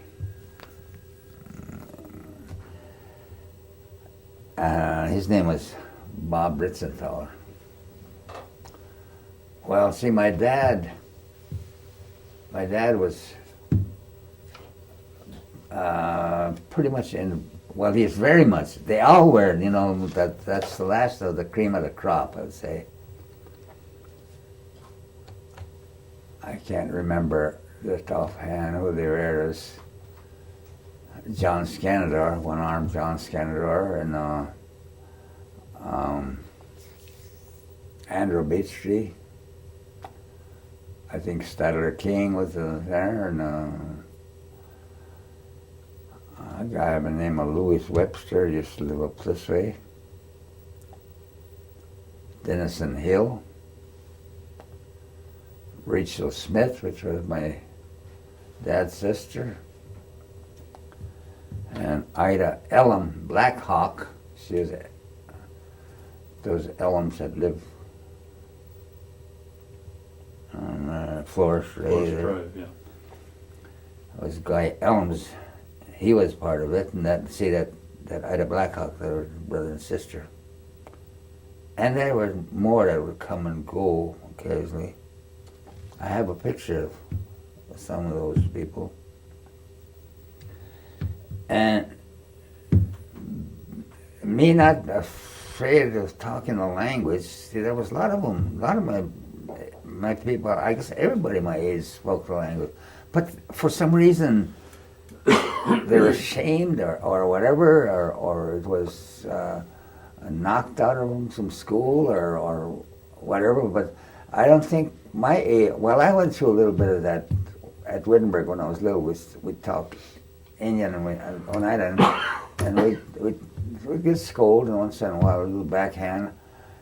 But the Winnebagos, they could talk all they want, you know, because, well, that's their area, and those people were afraid of the Winnebagos. You know? There were a lot of them around there. They beat up on their kids, and Winnebagos would storm the schools. So, and these guys that were in the language down here, when I'd come in, and the linguist, he used to come to our house a whole lot, because he liked to talk with my dad a lot. Well, and I come down there occasionally, and there's old timers like to tease, see, and I could answer them. I could give it right back, see, and they liked that, you know, young buck like me talking up with them old timers, and they know my mother, see, because she always had answers for everything. They said, that guy's just like his mother, you know. You might as well just leave him alone. He ain't going to get the best names or something like that. See? And, well, I got it. I was kind of involved. Let's say I hung out there once in a while. And then they were making a song there. She'd be coming around the mountains when she comes, and that time I was playing the guitar at that time, and another thing I learned in the CC camps. Well, my sister taught me an old country ballad, mountain ballad, when she came from Flanders or someplace. I was pretty small. It was called On Top of Old Smoky. And it's a long, long song, you know. And the third, fourth, and fifth verses goes, It's raining, it's hailing, the moon gives no lights, your horses won't travel this dark stormy night. Go put up your horses, go get them some hay, come sit down beside me as long as you stay. My horses aren't hungry, they won't eat your hay, so farewell my lover, I'll be on my way. See, now I got all those little kids singing that now. That's our theme song. Okay. And they were working on this, should be coming around the mountains, you know. Here's all the cream of the crop. And I just took this and just done it. It was on the spur of the moment at home, you know. And I told my stepdad, I said, listen to this. And I sang the English and I played the Indian part. Boy, he let out a laugh out of his world. He wanted me to come down there. And I said, look, we've been working on this song for almost 2 weeks now. And here's this, I don't know, they had a name for him anyways, you call him. He just done this on the spur of the moment last night. Or anyway, I made a big hit with them, you know. I mean, like just like a guy going to Nashville and making a great big hit. Well, so then I used to do that song on a lot of programs they had at the Perry's Hall, you know. And I always win first place, so finally I just could get in there because I didn't want to win first place with my Indian song. I don't know. But see, now my kids are singing that. They're going to be on video very short, on Monday. I guess we'll put them on video. But and I used to go around with the linguist too. I went to Madison, theater dropout, going to Madison. And then at that time, you see nothing but suits and ties on the campus, eh? So I looked the type. My suit wasn't paid for, but I had a suit on. I paid $5 down on it, and I never paid for that sucker till after the war. Well,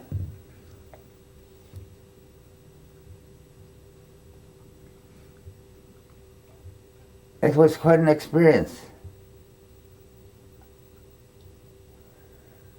Then, of course, going on the bum from then on too, you know, like 38, 39. I was pretty much hoboing, which was real neat too. We met some nice people who were out there begging. My friend Joe, he got offered a job in Waco, Texas, with a woman and her daughter. They had a chicken farm. They wanted him there. They wanted him there, and I was watching the stuff with take turns to go bumming food, you know, like birds watching a nest or something. You know? We stayed down by the railroad yards. He come back there, boy, he had a big lunch with us, and God damn, I just got a good offer. And he told me the train hadn't come yet, you know. I said, well, take your damn bags and get the hell back over and take that job. He said, well, I can't leave you. Don't worry about me. I'll go someplace. I'm going to get on the next train, and where it stops, I'll get on another one. And that's how we travel. We just didn't know where we were going. You know, just grab the next straight train out. But he, and I could see the site too. Waco was it's kind of on a rise, if I can remember right. So he didn't go. He kind of thought about it, and I know what he was thinking. See, we could both go to work there, you know. But I wasn't about to. I wanted to come back to Oneida sooner or later. But see, that's one time, you know. And then a few times we got not that good of an offer, you know. And we're always willing to work for our food. we never went begging close to the railroad. We'd all go way out, walk way, walk 2, 3, 4, 5 miles away. So Joe went one place and they fed him a good big spaghetti dinner, you know. He said, "You got time, you can make it," and he showed me how to go, you know, the shorter way. So I hid out there. And we looked pretty much alike. We used to go as brothers, see. I come into the back door and I said, asked if we could have something to eat, anything we had to eat. And the guy looked at us, "Again?" I said, "No," I said, "I wasn't here." I said, "Maybe my brother was here. He's someplace. He's bumming food someplace." "Oh, you got a brother, huh? Damn sure looks like you. So he sure can eat a lot." This got sweet. So then he gave me a great big plate of spaghetti. And he said, "Come on in here." And I didn't want to go inside the restaurant, you know. I'd never been in this great big fancy restaurant. So I said, "I'd rather eat out here. It's warm." It's the time or two I had to go into the restaurant to eat. I didn't know how to eat in a restaurant. Damn, all I knew was getting a hot dog or a hamburger or something, you know. Said those big fancy restaurants, I'm glancing around and I just forget about it and start digging in, you know.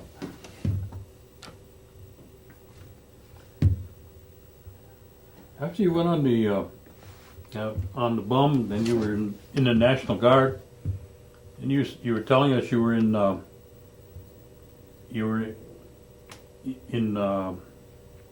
Africa. Yeah. You started moving up. Mm-hmm. Yeah. Well, see, when we got into the battery, there's not companies, it's called batteries, field artillery, in Milwaukee, and got to Camp Livingston, I buddied up with a little Polak. He's much shorter than me, but he was chunky, heavy. And I don't know if you ever remember a comic strip way back, Mr. Jiggs days and so on. They were called Kits and Jammer Kids. That's what we were. Black hair and a blonde one, you know. The black hair was a taller one. So we were Kits and Jammers. Well, in Africa, see, we went, wherever we went, one is in trouble, we're both in trouble. One goofed up, the other goofed up. We sat down there in Algiers for like maybe 2 weeks, and finally, that was too much. We both went out on a drunk. I even took my truck, I went downtown, rolling around. I don't know what I'd done. I know I hit a GI, and I guess I almost killed him. But the English MPs had me locked up. And I had so much money, French money, I don't know where I got it. I must have robbed some Arabs or shot some, killed some Arabs or something. I took them, or maybe I sold my truck to someone and then took it back. I don't know. Nobody ever came around say they got robbed or needed it when they got their money stolen or taken away. But I had a whole lot. It was into the hundreds, you know, dollars, American dollars. Of course, my Polak buddy, and they loaded up that night. Couldn't pull out that very night. And he was drunk and he missed the ramp. He ran into the bay. His truck, see? I guess he didn't go completely out, but he missed it anyway, and they got him out of the truck. And I didn't know this till we was aboard ship, and we were on different ships. Your buddy almost killed himself. How that? He missed the ramp. Well, when we got to Italy, we were no longer truck drivers. We were cannoneers, which I was glad after the war, because at least I was there. We was throwing shells out there, It was tough, bad, miserable, scary. Me, anyway.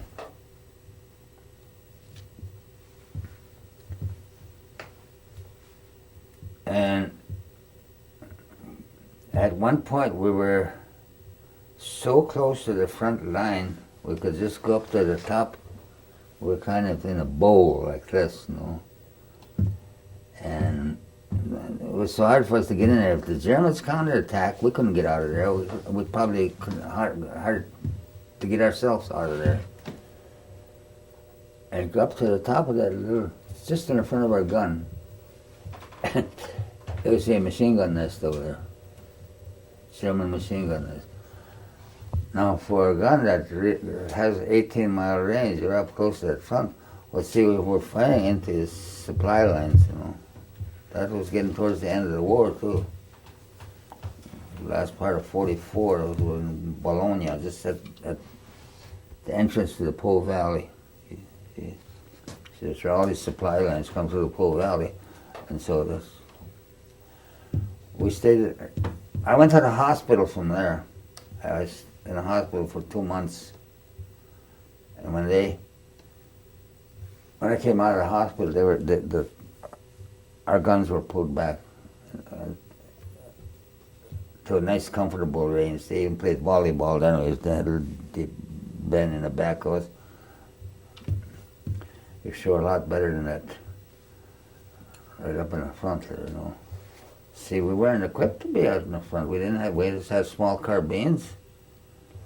And, well, they'd help us get out of there. Maybe. It was pretty fuzzy. Then I'm fighting this now to this day that I don't know whether I'm pretty sure I got small shrapnel in the shin. But, scared, cold, wet, miserable, you don't feel small fragments of your head so nice. And we dug enough holes that half of our gun crews would fire one night, and the next night the other half, and then 2 guys sleep in those holes, So me and our section chief, the sergeant, would usually rack out together. And when that does, my leg itches, and I pull up my fatigues and my combat pants or whatever, and my long johns were sticking to my shins, and I pulled it loose, God, it was a wicked looking sore. So I don't know how long it's been that way. I notice I've been itching for a while, and you don't go shower every morning, Go shower maybe once a month or 2 months or whatever, Otherwise, you use that little helmet. So finally, my foot got so big, I couldn't do nothing. And I reached way up here. I told my sergeant, I said, "Look at me." Occasionally, I said, "Oh, does this run out?" And then they said, "You don't come by the gun no more." And I said, "Well, damn it, I'd do something there, I'll fuse the shells and clean the breech block or something there. I'd do something. I'll stay out of the way." No, he said, "You're going to go away. Go stay by the kitchen." So I waddled to the kitchen. I stayed there. And then our first sergeant came by there and, "Schuyler, what the hell are you doing up here?" I said, "Gammy told me to come up here and stay here." And the colonel, or the commanding officer of the whole battalion, he knew me. And my buddy Zuka, that's the Polak. He knew that we're always in trouble, but we're his pets for some reason. I guess we're morale builders for the whole outfit, And we're, to top it off, we were athletes. We played football and baseball, see? So he said, what's the matter, Schuyler? Oh, they call me Ugg. That was my nickname, Ugg. Imagine 2 Indians in the outfit. Rupert was called Adams, and they call me Ugg. That's fine. And what happened, Ugg? What's the matter? That's after the first sergeant says, asked me what the hell I was doing up there. He said, let's see. So I reached down, I pulled my long johns up and everything up, way up, and there was no pain no more, no itch or none, it was just numb. And I said, what? Hey, look at this, Colonel. I was a bit funny, you know. I said, what's that? Oh, like this, I squeezed it. She popped out, you know. I could just tell he shook his head, and the battery commander was there too, and he said, this man should be off his feet a long time and get him to the hospital now.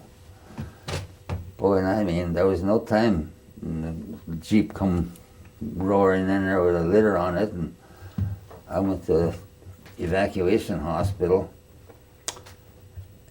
and I got acquainted with penicillin there. The first penicillin I got to know, it had a different, it wasn't white, and we got it every 3 hours. And I got that for 10 days, every 3 hours. And I told the nurse, I said, why don't we just cut the leg off and get it over with? She said, looked at me, she said, that's on the drawing board. Ooh, that's, damn. I was joking, you know. That was, she said, that's on the drawing board. Oh, Ray. My tune changed. Well, see, I stayed in the hospital 2 months with that. But while when I got back, took me further back in the city of Florence. I come way over the mountains, it was back in another valley than Florence. And so when my leg was getting better and everything, I was beginning to heal up, and lo and behold, I came down with yellow jaundice. Became an epidemic, I guess. The whole ward I was in. See, a bunch of yellow-looking dudes running around there, laughing at each other. I didn't realize they looked the same as the other guy. And I started getting better. See, there was officers. Officers had a blue band, just probably blue something around their arm, and they get better food too, you know, bacon, eggs, stuff like that. I know. And they can say they don't, but they do. I know. I know. Because we got to hold some of them blue bands and go and get bacon and eggs. We know all the angles. And when you get better, you know, you eat grease or salted peanuts, you get a relapse that jaundice comes back. So looking at the mountains, all the snow, you know, then start getting better. Go get some bacon and eggs or something. Until somebody died, then that stopped too. And I thought, damn, I ain't gonna kill myself eating just to get. I'm gonna take my chances. When it gets better, I'm gonna get out of here. Well, it was over 2 months and healed up, went back. That's when I found my unit was way back, and you know, I had a lot of snow because we're up in the mountains. But when the snow started picking up, we had a volleyball net down below there. Was the war just about over then? Yeah, this was early 45. Mm-hmm. And where'd they send you then? huh? Where did they send you after that? Well, when the war ended, we were through, out of the mountains, through the Po Valley, and way up towards the foothills of the Alps, towards Trieste, out in that direction. And we used to have we called it Bed Check Charlie. German plane come around, you know, harassing. And sometimes we always made jokes about it. I think that guys just get up there and just kick them bombs out of there, personnel bombs, you know, kicking them out with their feet or shoveling them out something, you know. They just pop and all over. So one moonlight night, that's when it was just before we got to Rome. Germans were on a retreat. They were going. That's before we got to the Po Valley, now in Rome, you know. And this was still early 1944.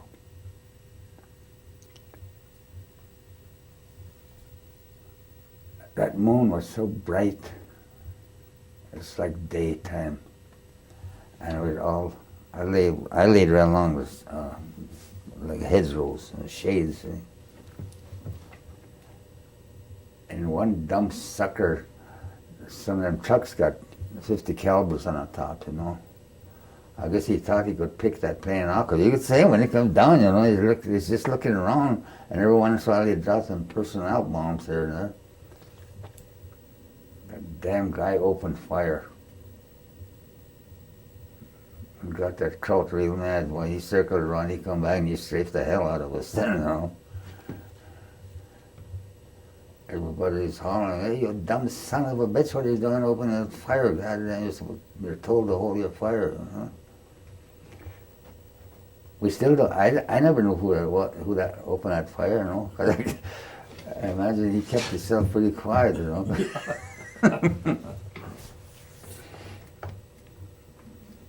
It was somebody from our outfit, because we were the only outfit right there, you know. It was just about ready to have supper. It was dark, you know. After dark, we just pulled in, see.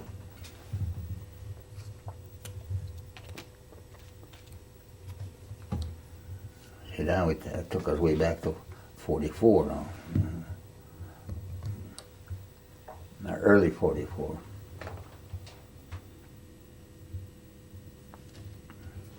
Did you go into occupied Germany?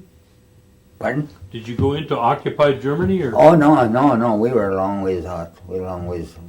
See, we're still in northern Italy, the Alps, and there was Switzerland, Austria, and all those countries up through the area. And the town is a little town called Bazzano del Grappo. Trieste is over here, and right around about here is where we were at. And the foothills of the Alps was. And where we parked our guns, when we before the Germans surrendered there, we were, I remember we were playing poker. God damn it, I had 3 queens in there. Come on, get ready. We had to get our weapons, everything, you know. Loaded us on trucks and took us up. I thought, golly, I come this far now, I'm going to get shot to hell in the infantry. Small carbine. But they put me and another guy on a 50 caliber on a roadblock. We have to change tapes. And we still didn't know what was happening. And here comes truckload of Germans, you know. Oh, what the hell are we going to do with that 50 caliber? But they were in their own trucks, and then there was a GI truck mixed in there too, and they were loaded on there too. So I thought, whew, man, I couldn't do nothing. Well, we just knew the war had to be over, you know. No. Okay. Certainly. Now, you applied for duty over in Korea. Did they? Mm-hmm. Yeah. Did they send you back over there? Yes. See, I had. I'm on that Truman year, we called it.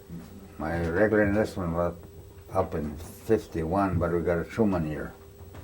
Well, that's where it was in Korea, so we had to stay another year, regular army. Now,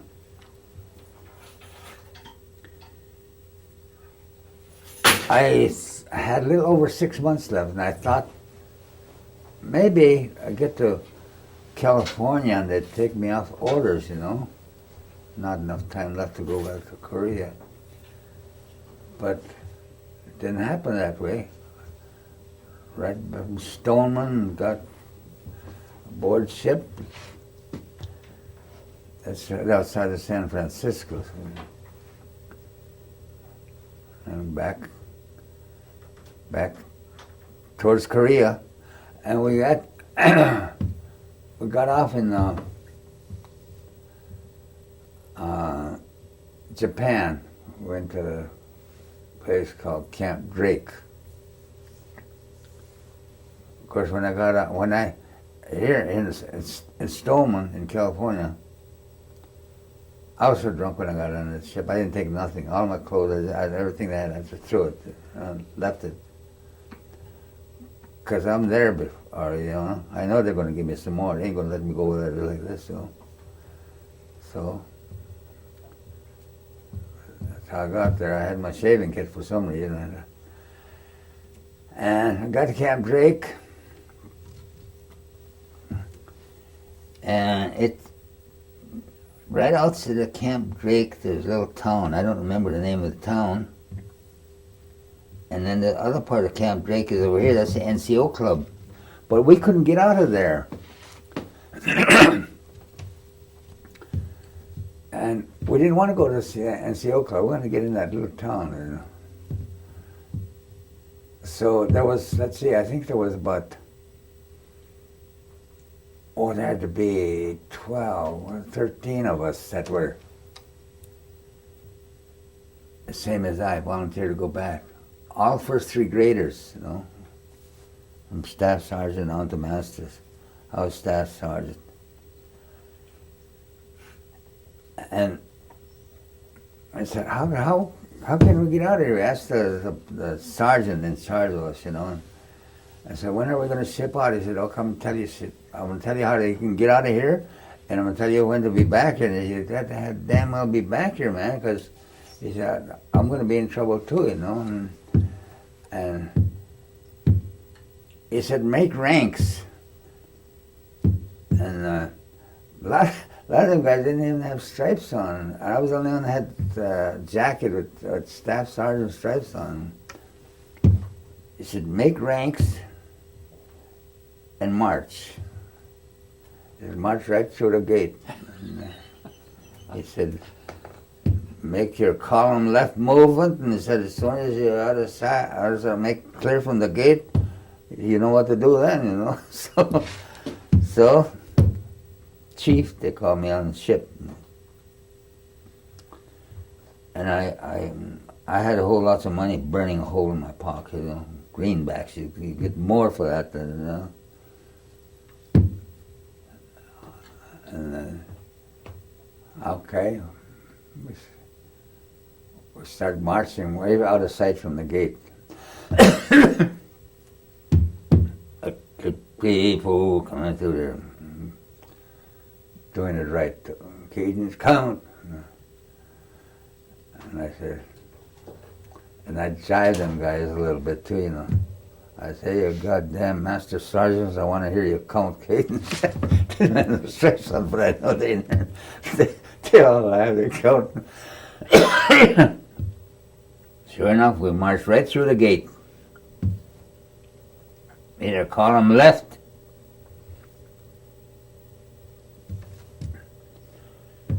I watched when we got out of sight from the gate. I didn't even have to say fall out. I just said we're out of sight, and you see there's them suckers scattered.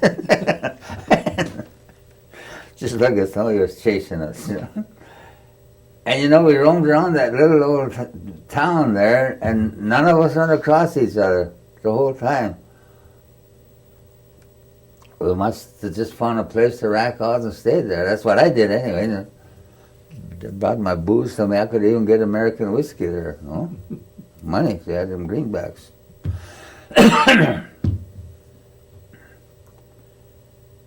Then to get back in, we couldn't find each other to march back in, and I guess I just wobbled in some kind of way. I don't know. But I was on that ship again, going to Korea. You got under to go. Mm-hmm. Mm-hmm. How long did you stay in Korea then this time? But the second time, I just had a fraction over 6 months, you know. They won't send you back with 6 months. I got back there and I was almost right to the identical place where I left from, but I ended up in a different outfit. They were assigning us from Camp Drake, because after we got our assignments, it got to the S's. They were all 23rd Infantry, 9th Infantry, all going to line companies. I thought, damn it, what did I do now?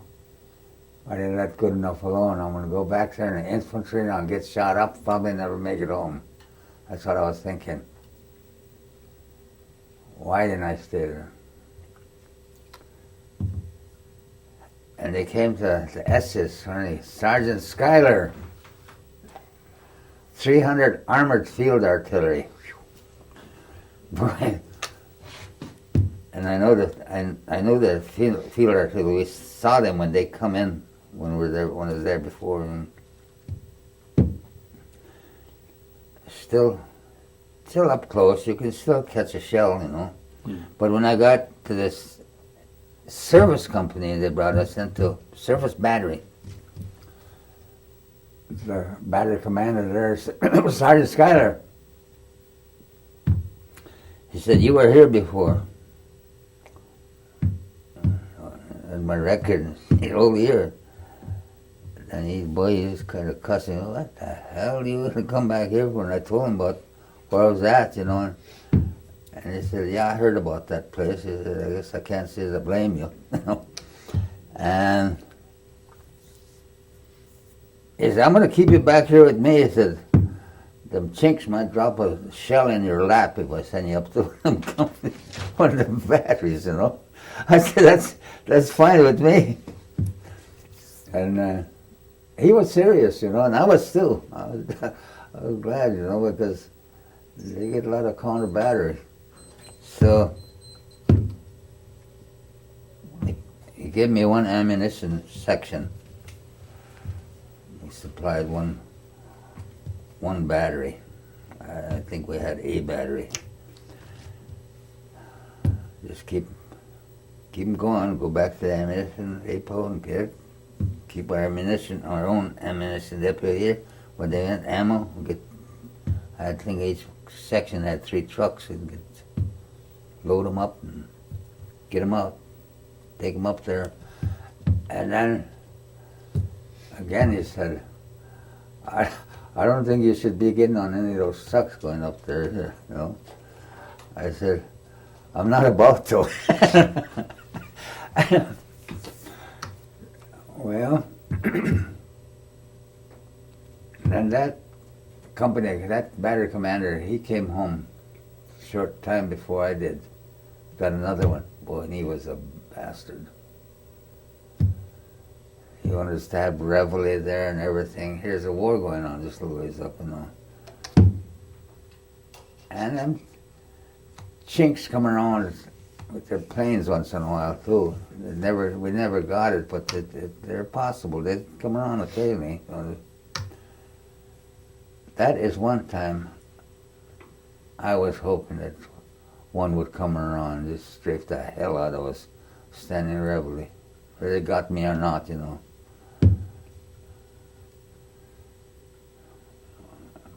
That wasn't too long, then all of a sudden, Sergeant Schuyler, pack up. Boy, I tell you, this time I did bring a couple clothes along, not much. Hey, take those things with you. I got what I need. You do what you want with those damn things. I'm out of here.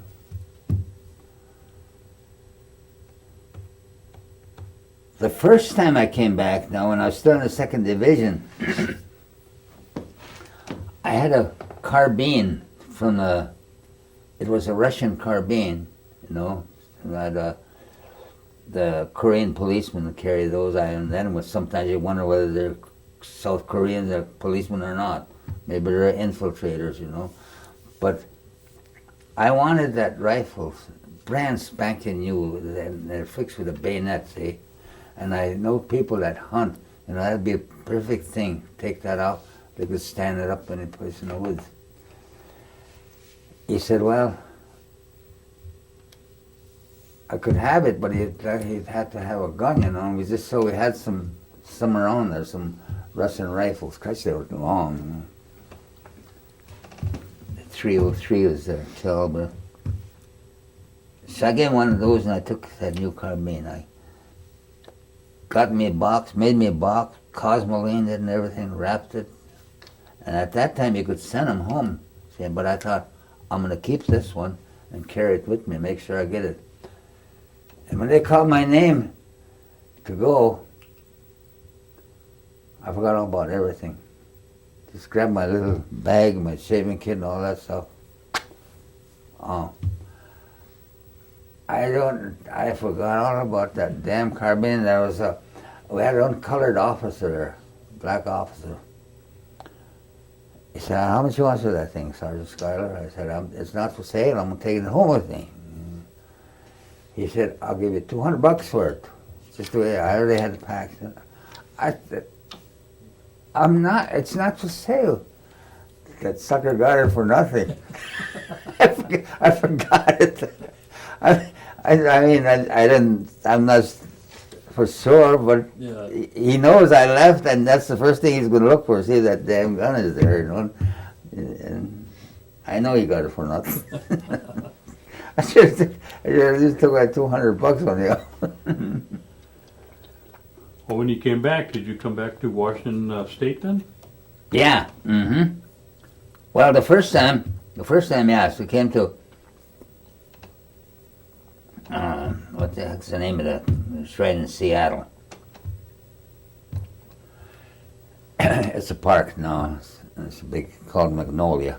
I can't think of the name. It was an old fort.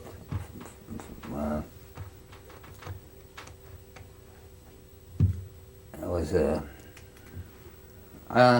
shipping out place during World War II and everything. Well, that's where I came back to. Oh, they gave us a big welcome, sirens and ships out and fire ships out there, you know. And again, it was that first trip back was fast. We came through, they gave us new clothes, and they said, we looked like recruits, had no stripes or nothing, you know. And a partial pay, and they put us on a bus, took us down to the bus station, and I got a Greyhound. And on the way, it was getting like towards 12 o'clock. This was on Saturday. I know the taverns are closed, you know, and I needed some beer. Come by a called the Teacup Tavern, it's called. I asked the driver, I said, look, I come back from Korea, and you know damn well I want some beer, and it's closed now. And when I get to the bus station, it's going to be closed. I said, can you stop down at the Teacup? Sure. And he said, hey, this soldier wants to get some beer. Just come back from Korea, and everybody started clapping. So I got a case of beer and took it on the bus with me, you know. Got home. My wife wondered, where the hell did you get the beer? I thought you just came from the war. You know, walking in with a little bag and a case of beer on my arm. And one of our friends there had a new baby. He was only like 3 or 4 days old. And they said, talking about the beer, what the hell you been doing? She went, I knew about it, you know. But I used that for a good answer. What was your wife's name? Lillian. And so happened that baby, his parents, his name was David, and they had a David Jr., they didn't know what to name him, and about him, and then when I said, what the hell you been doing? She said, oh yeah, this is Lloyd. And then they named him Lloyd, they didn't know what else to name him. Did you have any Do you have any family? No? No, we didn't have any. Okay. Had you, did you stay in Washington for quite a while then? Well, yes, I worked there at the Navy Yard for a short time, and then and I re-enlisted again. For a third time? Yeah, fourth time, fifth time. Fifth time? Yeah. Wow. Yeah, I went to this time I still wanted to go to Germany, okay? And I came back to Fort Sheridan. That's when I went to, I went to Fort Sam Houston, Texas. Oh, I wanted to stay there. Met some guys from my old unit. Then from there I got stationed right back almost to where I started from to begin with, Louisiana. A place called Fort Polk. It used to be Camp Polk, in a little town called Leesville. And it was nice. I had a good job, real nice job. We were inspectors for reservists, National Guards, and all this. We were in staff cars traveling. Very good job. But damn it, I still wanted to go to Germany. And we rented a little house, a little shack from a guy who was on a police force there. Very nice guy. Hated the police chief. And we became real close friends. We were just like almost family-like, see. And he didn't like the way the police chief treated GIs, especially black ones.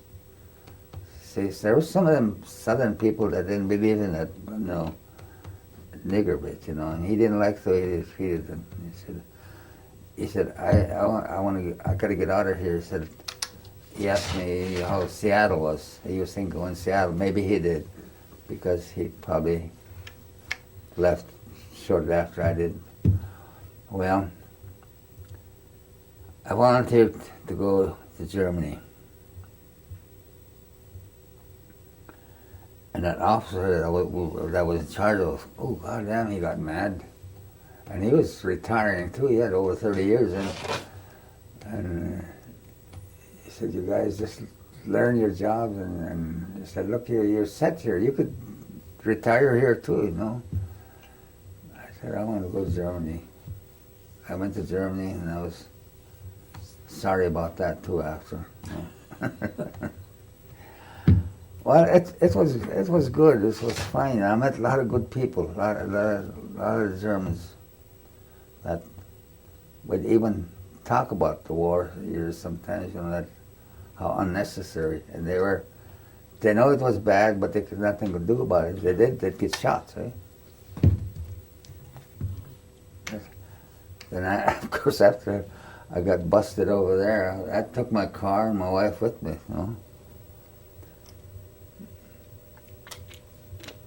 And I was doing guard one night, and this German was guarding over here, and we'd meet. And he looked at me and said, "You're kind of old. You've been in a while." And I said, "Yeah, I was in World War II." And, "Yeah, Italy." And lo and behold, he was right there too, right where we're at this place called Casino. He knew exactly. I think he knew all our batteries or something. We were there for 4.5 months, you see, and when we fell in there, we were supposed to go right through. So it's give her and everything is just marched right on through.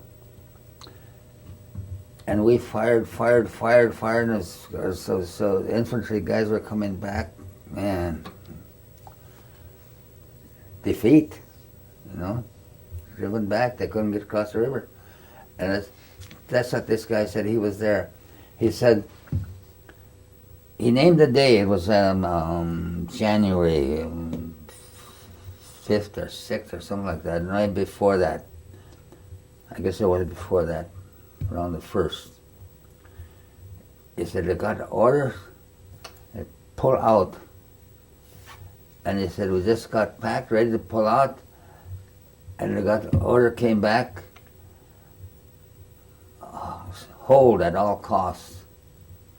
And it was costly. Because they tried to cross that river. The first time they got mauled back. The second time it was quite a battle, but they got beat back again. And then the third time they waited a long time. When it was in May, I got a book of it someplace that they give it all out. And in that whole valley, you could sit out and read a paper. That's how much firing was going. You know? Well, how many years total did you have in the service? Well, I counted 17 and a half. 17 and a half? I got kicked out. I was in Alaska then. But I was so fed up, I just had enough of it, you know. I only had 2.5 years left, not 3 years, maybe 4 years, or whatever, you know. But I was that close to getting retirement. I look back now and boy, I kick myself not doing it. I get pensions now, but boy, I'm fighting for them. And I get disabilities, and I don't get very much now. I'm battling it.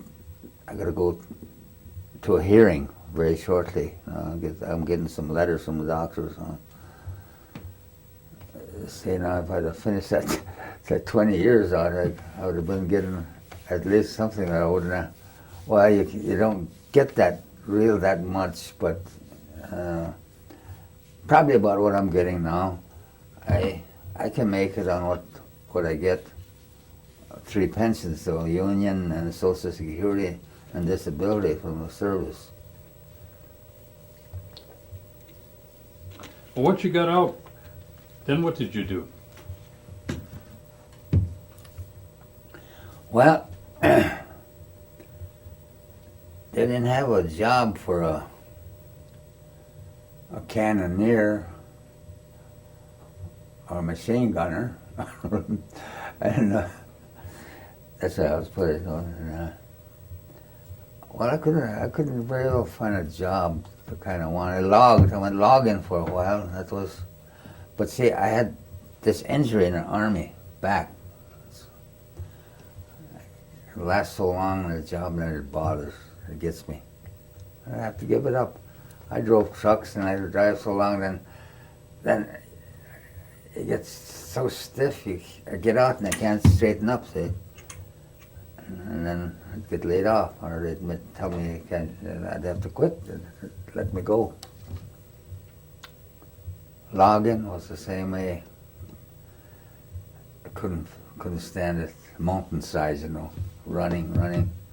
And all you're doing is setting the called chokers, big cables, you know, throw around the log, get out of there. And you're on a run all the time. Couldn't hold up there. I lasted a month, 2 months, something like that, you know, and then I'd have to quit and go back to another camp. I tend bar for a friend of mine. That was no good. I didn't like that. I lose too many shirts on Friday and Saturday nights. They come with the linen, the towels, all that. They get tobacco white shirts, so I lose 1 or 2 of them, one or two every weekend. We had the first one that had blacks on the avenue, and we had a black band, rock, you know, all country. So naturally, we got black people, white people, Indians, and you get all them 3 in there, and they're boozing up, you know, messing with each other's women. It's pretty fuzzy. But at that time, I think it was a felony if they beat up on a bartender. He was pretty much the law, you know, bartender. So I made damn sure I always had my white shirt on and if I, once in a while I wear a tie, but not a clip-on. So I got it, and my apron, my badge, that's what I call it, my badge, my apron. Or whenever something broke out, I didn't have to, I just jump right in there, you know. Stop it the best way I could. I sure as hell didn't like it though. Then I was divorced by that time, and I met a beautiful little Indian chick there. It was my buddy's girlfriend, but somehow she came looking for me a few times, you know. And I damn sure couldn't resist. So she came back here to Milwaukee with me, and well, we were married. We had four daughters. Then we got divorced. You know. I don't know. I just couldn't. I just couldn't stay married. What was the names of your daughters? Huh? What was the names of your daughters? Lana Lee, Delphine Marie, Rosalind Marie, and Azalea Kay. They're all very close together. Are they in this area? No, they live in Seattle. Seattle? One is enrolled here, Oh. but she lives out there in Seattle. See, I guess I should say it here, I'm a fugitive to the law of averages. I've been married, I've been through 2 wars.